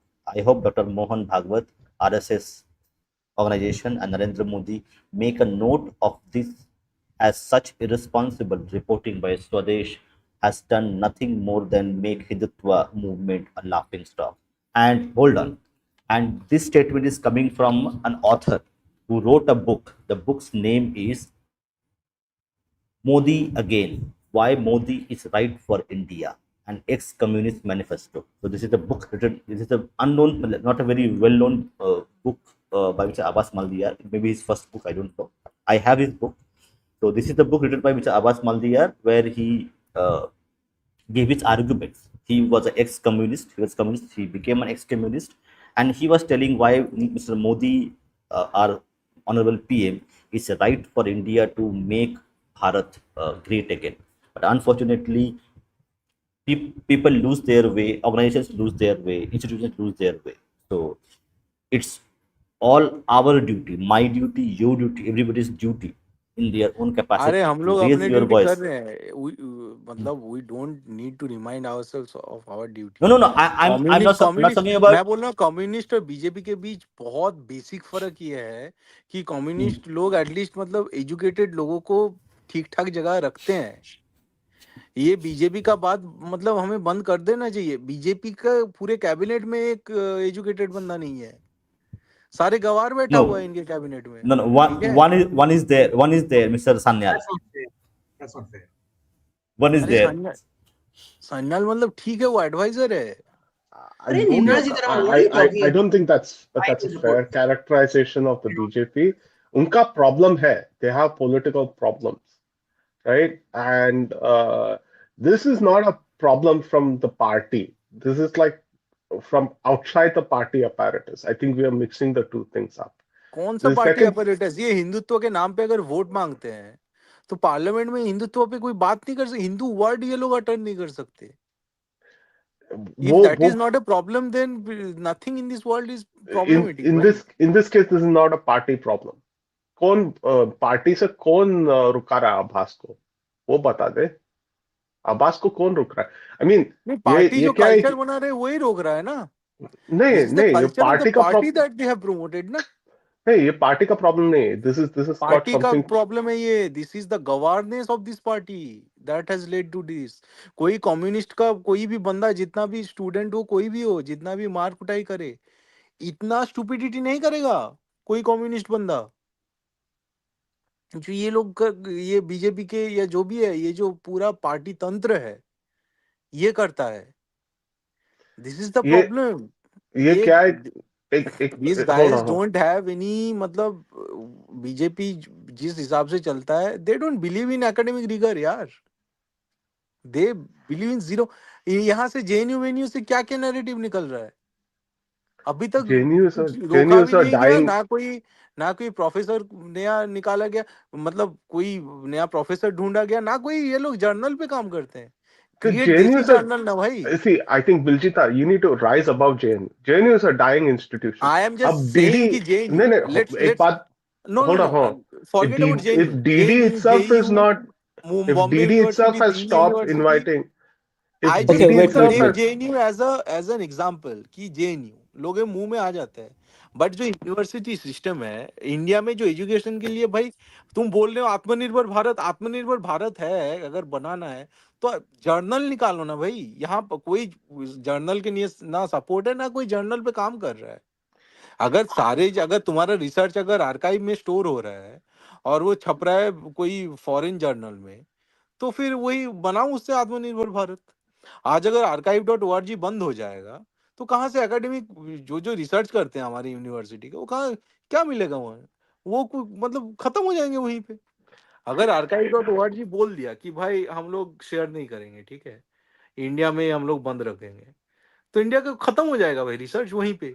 I disagree. The fundamentally क्या है कि journal systems अब, you should go beyond so that. You are disagreeing on the fact कि अगर archive.org ने बंद कर दिया एक्सेस इंडिया में, सो इंडिया में रिसर्च चल सकता है। You are disagreeing on this fact. नहीं, वो पब्लिक जैसे कैसे रिसर्च करना है उन लोग कर लेंगे। It's not a problem, that's not a issue. I think the thing is like हम बहुत चीज मिक्स कर रहे हैं and then we don't targetedly go after the BJP. The thing here is, again, you have to look at what Abbas is posting, right? He's basically talking about the Dainik Swadesh. The Yes. problem lies there, right? This is not a party problem. This is a problem of the party ecosystem. दोनों में बहुत फर्क है. Party ecosystem में पागल हो गए, उसको पुलिस करना नहीं पुलिस करने को अब तक काबू में नहीं आया पार्टी में. वो that's a different issue. This is not an issue within the party discipline or party personal, basically like poking at Abbas. The issue with the ecosystem, उधर बहुत problems है, वो मानने के लिए तैयार हूं मैं. And it's very harsh to basically call the BJP a Gawar party. They're pretty smart people up there. उनका क्या है कि they have their own constraints, and that's something. Constraint कौन सा कंस्टेंट? इतना बहुत सारा तो सारे. पावर ग्रैब करके बैठा हुआ है. देख तुझे there's governance constraints, there's institutional communal constraints, constraint there's also so resource basically constraints. So you are But saying कि जो कम्युनिस्ट पार्टी ऑफ इंडिया है या फिर जो मार्क्सिस्ट लोग हैं उनके कांस्टेंट नहीं है, फिर भी दे आर फ्लोरिशिंग यार इन यूनिवर्सिटी एकेडमिक स्ट्रक्चर. कहाँ flourish कर रहे हैं? भाई Which साहब, university is paying you good money these days? उनको I'm not जर्नल talking के लिए about भी money. पैसा जर्नल यूनिवर्सिटी में जो पब्लिकेशन के प्रोफेसर लिए भी बैठा पैसा हुआ नहीं है मिलता है. वो पैसे के लिए काम नहीं कर रहा है. इफ देयर इज अ वो प्रोफेसर हु सड़ इज रहा देयर है. इन सड़ रहा है, वो लेकिन एक प्रोड्यूस तो कर रहा है ना. वो अगर साल में 3-4 मतलब जर्नल में 3-4 बड़े बड़े जर्नल में आर्टिकल छाप रहा है, वहां से बुक निकाल रहा है, तो वो सड़े सड़े जो काम कर रहे हैं यहाँ पैसे देके कौन कितना मचा रहा है इस ग्रुप में वो जो सड़ रहा हिंदुत्व है वाला वो.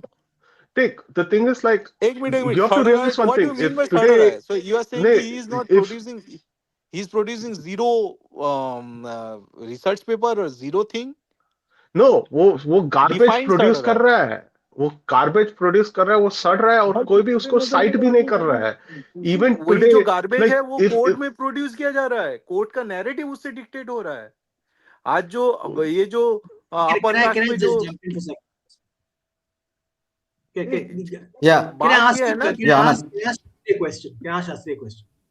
Shastri, tell me one piece of academic literature that the BJP has put forward or Sangh has put forward to counter Suraj Yengde.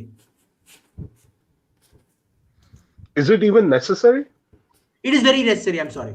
This is why I disagree. I don't It's very think so. necessary. I mean, हाँ, if it is not necessary then I'm बंद कर sitting in दो the ना. West. फिर I'm sitting in the BJP West. को कोई publish नहीं करना चाहिए कुछ भी. नहीं नहीं नहीं. मतलब I बंद am कर दो ना. sitting. ट्विटर बंद करो यार. इसमें क्या रखा है? मोहन Yeah. भगवत नहीं नहीं. RSS.org ये It's very Twitter account important. बंद करो ना. I they am don't need sitting to in the free up on West. Anything ना. I am sitting in the West, right? मेरे बाजू वाले यूनिवर्सिटी में सूरज येंगड़े आके गया था. उसका अटेंडेंस, वो जो कॉन्फ्रेंस पे उसको टॉक दिया था, सिर्फ 10 जन ही आए थे. I don't even know if it's necessary to counter that guy anymore. See, the thing is like everybody has a certain level of utility, right? उसका utility निकल गया है. The other thing is also a institution like JNU. हम JNU पे हाथ कर रहे, ठीक है.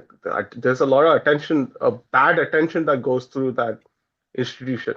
खाली फुकट हम ध्यान दे रहे उस पे. Today, even DD refuses to bring No, people from define it. JNU. You cannot just I'm not talking about मतलब JNU. That's my point. I'm not talking about JNU. No, खाली फोकट I'm ध्यान saying, दे रहे हैं. but Define this this is sentence. खाली फोकट like ध्यान you they need रहे to हैं. Define understand this. one thing.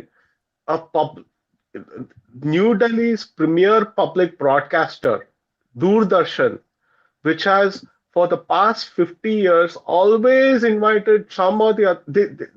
Their exclusive academic was always someone from JNU.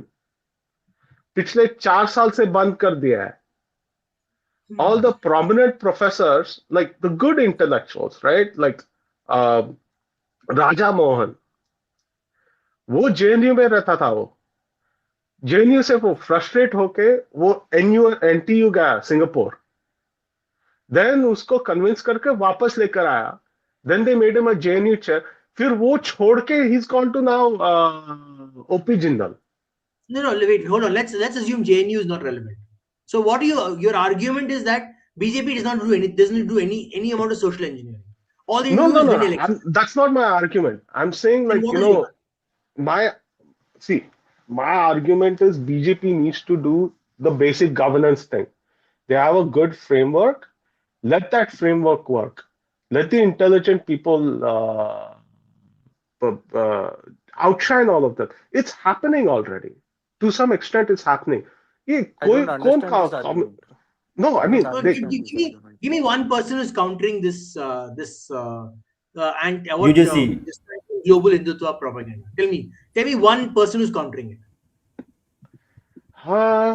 let's see who I know a couple actually that's working on Who? it.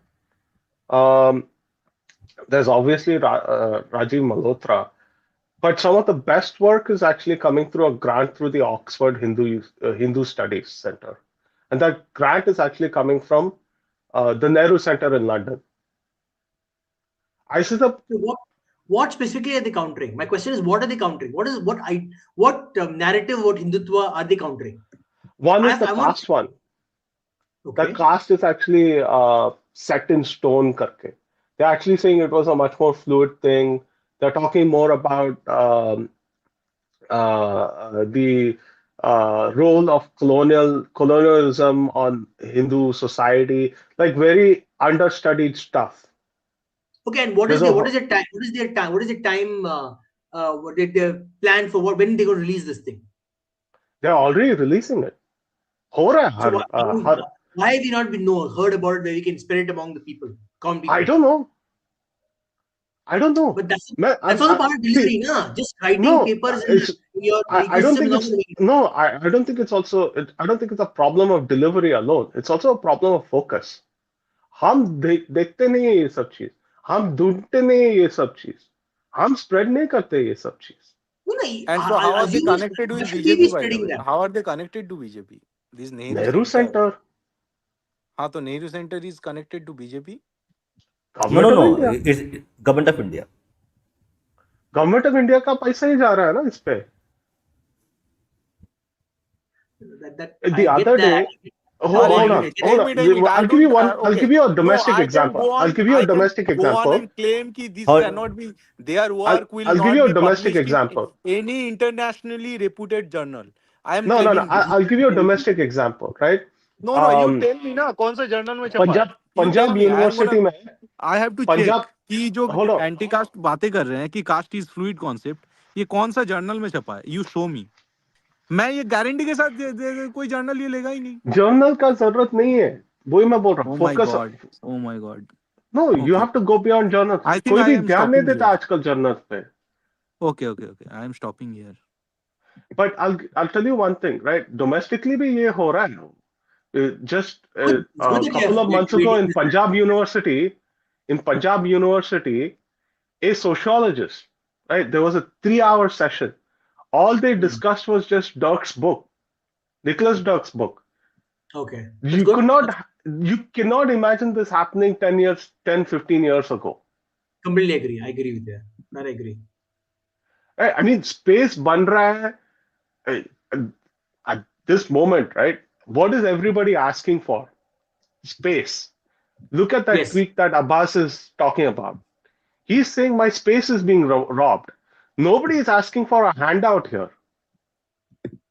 that's true. Even you, Biljita, you're not asking for government of India to come and coddle you and ये ले बच्चा What तुझे is chyawanprash government देता doing for था me? What is government doing for Hindutva? Because this government has asked vote in the name of Hindutva. मैं मेरा काम कर रहा हूँ मैं गवर्नमेंट को क्वेश्चन कर रहा हूँ वो क्या कर रहा है नहीं कर रहा है वो ये जो Gujarat हिंदुत्व मूवमेंट they है didn't ask you for that. This is a civil disobedience against the secular Indian state No, ये no, जो but मूवमेंट चल रहा है Vijita, इसमें बीजेपी का हाथ नहीं है बीजेपी कुछ नहीं कर रहा है no, but technically I they never asked disagree. for vote on basic Hindutva. They asked for the first term they asked for vote on development. Second term they asked for votes on national security. Third term they asked for vote on 400 par. विकसित Bharat 400 par. अरे No, no, not विकसित even Bharat basic अगर par. बनाना है तो 400 काशी जाके ये डमरू क्यों बजाता है 10 लोगों को इकट्ठा करके भगवान नहीं दिख रहा है मोदी का फोटो दिख रहा है और वो डमरू बजा रहा है क्यों करता है ये सब नाटक मत करो ना ये सब मत करो It's his right to do, right? Come on. they are political party उनको जो तो करना ये है कर हिंदुत्व में मांग रहे हो ना भाई तुम It's his right to आप do वोट all that. करो This is ब्रिजिदा hypocrisy ना you This is vote for No, hypocrisy someone it's not else then hypocrisy. He's not You telling vote us for not to do someone it. else. Arey, This is Prithvi, what I'm that's not right. saying. Hypocrisy is he's saying you don't do it and I will do it. That he's not telling you not to do it. You can अरे go do it भाई as well. जय श्री राम बोल के तुम्हारा slogan बन गया है जय श्री राम, तुम हाँ. इसको उसको चिढ़ा के जा रहे हो अपेरेंटली, तो तुम Okay. मत बोलो जय श्री राम, मत बोलो ना भाई, तुम ठीक है, डेवलपमेंट No, बोलो, आप I इतना तुम जय डिससेटिस्फाइड श्री हो तो तुम जय श्री एडम स्मिथ बोलो, तुम जय श्री कार्ल मार्क्स बोलो, तुम no. जय श्री राम क्यों बोल रहे हो?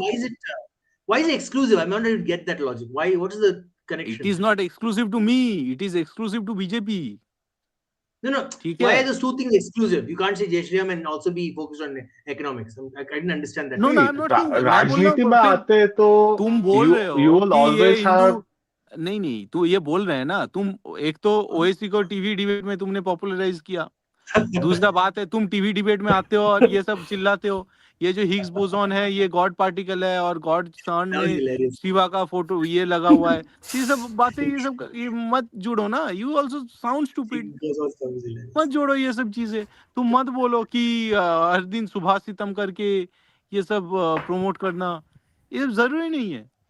No, so तुम then you're saying that, see, your argument fundamentally is that performative Hindus, they're not doing anything substantive. That is fine, but you can't say they can't go and do the performative Hindu. They're right to do performative Hinduism.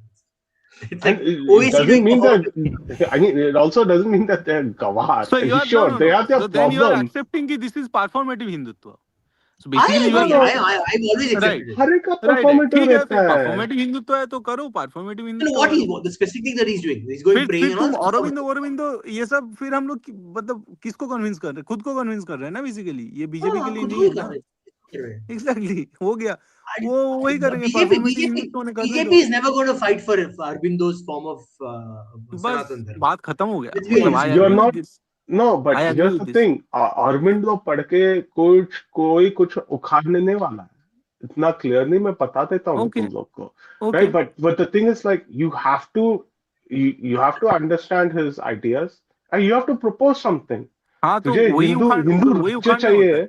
कोई नहीं book तुझे जाके, नहीं see the books are not like Rafale और something, तो book उखाड़ता कुछ नहीं है, बुक से थोड़ा ज्ञान मिलता है और वो जाके आपस में बात करके फिर एक नैरेटिव बनता है, ये बुक उखाड़ने के लिए नहीं भी होता है, नैरेटिव और की ऊपर से मैं क्या बुक बोल की रहा हूँ बात कि करना मतलब सी बीजेपी के सामने किताब का बात करना मतलब उल्लू के सामने क्या बताऊं आयोडेक्स का बात करना होता है, ठीक है ना, उल्लू आयोडेक्स समझता है ना बीजेपी किताब समझता है, तो इसका कोई That's not मतलब fair. नहीं बनता।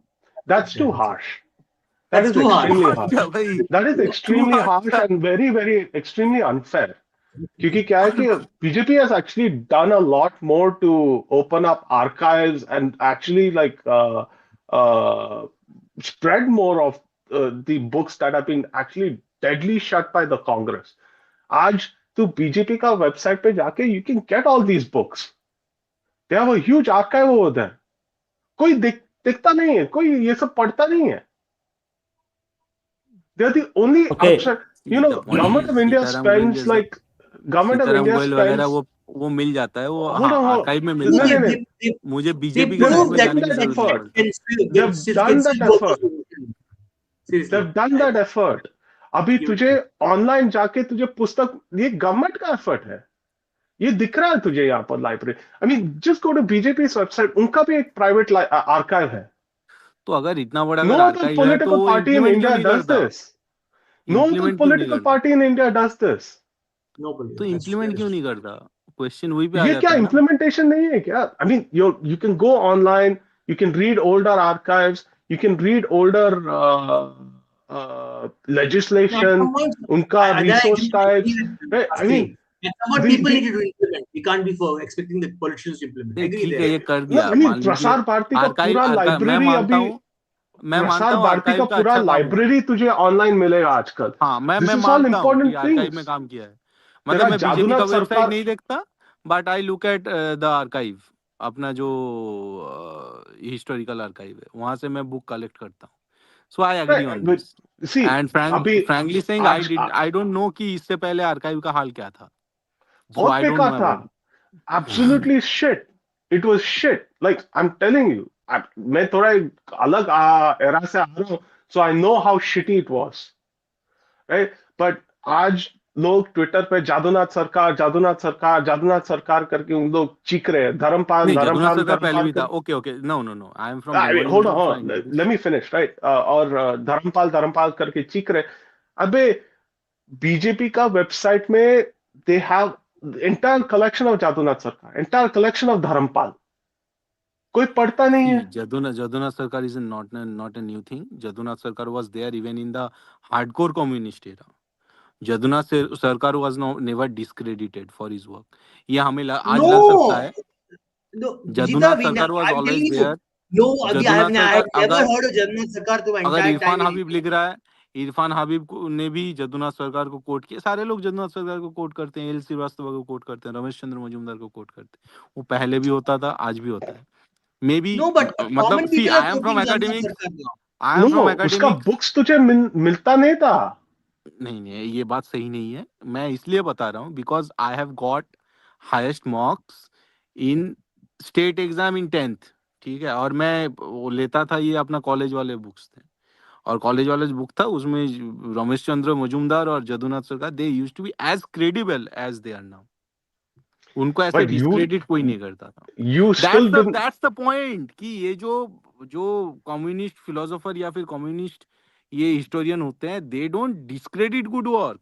वही मैं बोल रहा हूँ. No, they discredit good work. I don't They agree. do. They purge them all the Ramesh time. चंद्र मजूमदार और जदुनाथ सरकार को they didn't discredit. Because he saw Jannath No, Sarkar as no, उनको communist. कोट they किया जाता effectively था. purge them. They effectively purge C, them. So Jadunath let सरकार me. का जो मासीर आलमगिरी है, it has acted as a primary source for many of the Marxist historical work. ठीक है, See, Okay. but they purged him. They did purge Wait. him. पांच. हाँ, Wait, Ramesh wait, चंद्र wait. Majumdar के खुद का जवान है कि मतलब ही हैज सेड हिमसेल्फ कि उनको किस तरह से नेहरू ने वही पर्ज किया था. ठीक है, so these our history, I can not deny those things. But मैं ये बोल रहा हूँ कि उनका एक सेंस ऑफ वो है कि कौन सा एकेडमिकली रिगरस वर्क है, किसको कैसे ट्रीट करना होगा. They know it.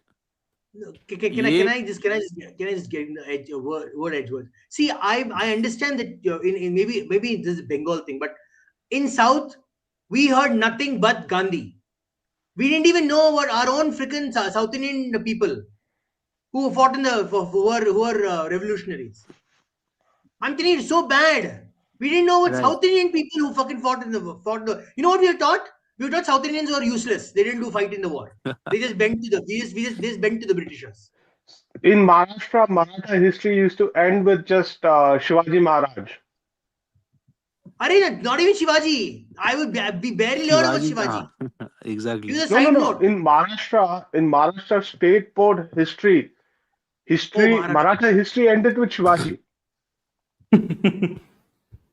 The I point is, never knew see, the someone called B. the Bilal. I didn't know the someone for called Bengal, Jagannath Sarkar. I didn't know someone called even Subhash Chandra Bose. We barely heard of Subhash Chandra Bose. We just knew he went to meet Hitler. That's it. That's all we knew South Indian. what See, the the fuck? only reason why me as a 80s, 90s kid even knew there was a Maratha Empire was because every time me and my parents used to go to Pune, my dad used to point out, this is Aund, Second Battle of Aund, Marathas defeated British. Third Battle of Aund, Marathas lost British. Arey, See, we didn't one even And I know was like, Shivaji came to and South I was like, India. British, and I was We like, know we Shivaji के didn't know समय में Shivaji came to British South नहीं थे. India. नहीं, and I was basically like, Shivaji के समय पे British नहीं थे. ये कहाँ से आ गए मराठा और ब्रिटिश करके? I mean, this is the level of purging that was happening.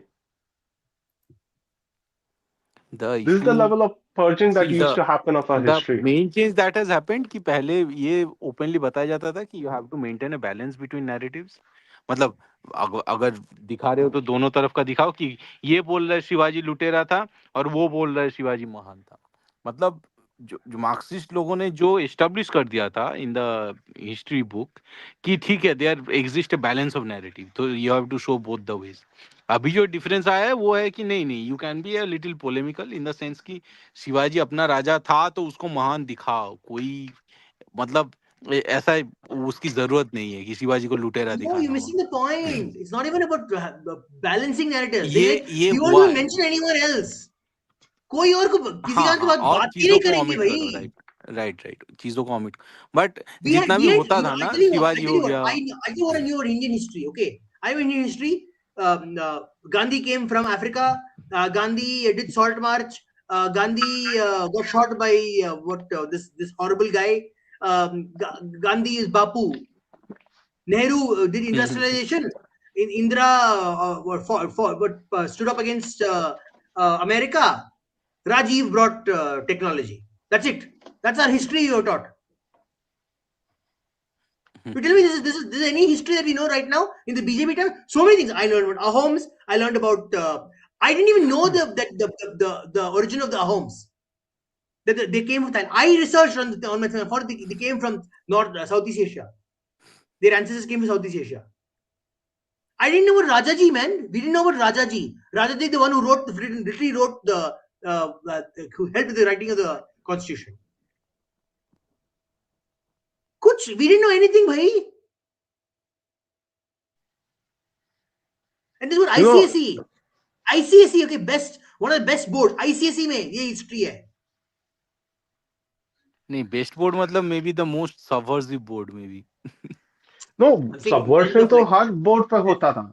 Let me tell you one thing. Maharashtra State Board, 1994 पे, under the guise of rationalization, they removed entire chapters about Maratha Empire. Confederacy करके चीज ही नहीं था. You know what they replaced that with? Gandhi. 2 more years of fucking Gandhi. you अभी don't know ऋषि के you साथ don't लिखेंगे. understand how Rishi much trauma I have gone through. You have not understood Bijita, how much trauma I have gone through since 2013 after coming back to India. My entire worldview has been destroyed. You know how much I hate the Congress. I hate the Congress even more because they destroyed my young life with my knowledge of history. I went through my youth going not knowing anything and acting like I knew everything. And it has affected my double anger because they hid so much from me. You know, you feel hurt when the people you trusted betrayed your trust by giving you all nonsense, and you get even more aggressive against them. The reason I will never vote for Congress in my life ever again. Anand, Ever. Anand, कभी भी पास में आएगा एक झापड़ मारूंगा. अरे कांग्रेस ही Anand, you have to पास को हो. write it down. You have to have a pen and An- write, Anand, start writing about Anand, it. Anand, I am coming to your place, so we will have beer and we'll gloss over the trauma. I Because should see, I'm join a you person. guys one of these days. I'm a I am person with encouraging everyone. I want to encourage everyone कि भाई लिखना चालू करो. अरे वही I'm telling जो you, जो no, I'm अभी a जो person. ट्वीट जो दिखाया अपना भूपेंद्र ने. Yeah, You have to create libraries. Libraries exactly. not only with Purana books but with our books. अरे I'll tell I'm you, We I'm a person. I'm here I'm a to person. say so you have I'm to here to start say writing. don't I'm here to say don't restrict yourself to just writing. Content बनाओ. Content तो बन ही Content रहा है बनाओ. But writing नहीं रह नहीं जाता है. बात writing ये is a है. form of content. Podcast और form of कंटेंट भाई, content. Content Video content form जो of है वो बुक content. से निकलता है. कंटेंट है जो वो तो बुक से ही निकलेगा ना. और नहीं कहाँ से अपना निकलेगा वो. नहीं बुक से थोड़ी निकलता है. There are also अपना घर की कहानी, अपना local tales. हाँ, Lots of things are not वो तो covered by बनता रहेगा books. यार. वो तो बनता ही Lo- रहेगा. lo- Lots of things are not covered by books. Actually, books censors a lot of things. Right? अगर बुक्स मैं तक नहीं तुझे एक आएगा तो प्राइम सिलेबस में नहीं आएगा. It's as simple as that. अगर आनंद बोल रहा है ना कि मुझे ट्रॉमा मिला है, वो जिस बुक से ट्रॉमा मिला है उसके पीछे इतना सारा लिटरेरी वर्क था, चाहे कितना भी रबिश हो वो. तो जब तक ये जर्नल में नहीं आएगा, बुक्स में नहीं आएगा, तब तक सिलेबस भी चेंज नहीं होगा. It's as simple as that. actually, to be honest, I didn't learn Maratha history through books. मैं हर एक गढ़ में जाके मैं वहां पर लोगों से बात करके वो इंस्क्रिप्शन देख तो के यू आर मुझे समझ में आया एक्सेप्शनल. क्या दैट्स हूँ. What I am saying. You are exceptional. जो बंदा बस परोसा हुआ खाना खाना चाहता है कि भाई मुझे वही वाला खाना चाहिए जो परोसा गया है, वो परोसा गया खाना, उसके पीछे तो मतलब जर्नल का रेफरेंस चाहिए, बुक्स का रेफरेंस चाहिए. कौन करेगा वो काम इम्पोर्टेंट है. वो सब नहीं कर सकता है. तुझे करना है, तेरे पास क्षमता है तो आप करो. मैं क्या बोल रहा हूँ नहीं, कि मैं कर रहा हूँ. सब मैं बोल सब रहा हूँ, सब इसीलिए पुस्तकी नहीं मैं बन अपने सकता है. हिसाब से बाकी सबको इन्फ्लुएंस करना चाहता हूँ कि भाई सब लिखो. मैं मेरा नजरिया बोलना चाहता हूँ कि ये लिखना इम्पोर्टेंट है, क्योंकि यही से तुम्हारा हिस्ट्री बुक जो बच्चा पढ़ेगा वो हमारे बुक से, हमारे जर्नल का जो एंट्री होगा वहां से निकलेगा। पुचारा दिनर। हाँ Okay, yeah, actually the thing is के भाई those who can write वो लिखो, those who can create podcast बनाओ, ठीक है। हम लोग भी उस पर काम कर रहे हैं कि हम लोग और कंटेंट बनाएंगे। तो Vijita will write a book, we will have a podcast, others will also write a book, सारे अपने काम करो। End of the day we need all streams of consumption, whether it is podcast, whether it is books, whether it is academia, whether it is journals, या कुछ और चीज़ें हैं, shorts हैं, रील्स हैं, that has to be encompassed, क्योंकि they have a 70 से वो लोग ये काम करते आ रहे हैं। तो we have to double the work and do it in every medium, ताकि वो जो फिल्थ है उस फिल्थ को हटा के हम हमारा जो शुद्ध घी है उसको परोसे लोगों को। Okay, thank you everybody, see you tomorrow. कल बहुत ही दो अच्छे आने वाले हैं एपिसोड, उसके लिए चैनल को सब्सक्राइब करें, शेयर करें और थोड़ा पैसे ही भेजें। We also need funding for writing our books. Okay, thank you everybody, see you. जय श्री राम, नमस्ते, वंदे जय श्री मातरम। राम। जय श्री राम, वंदे मातरम।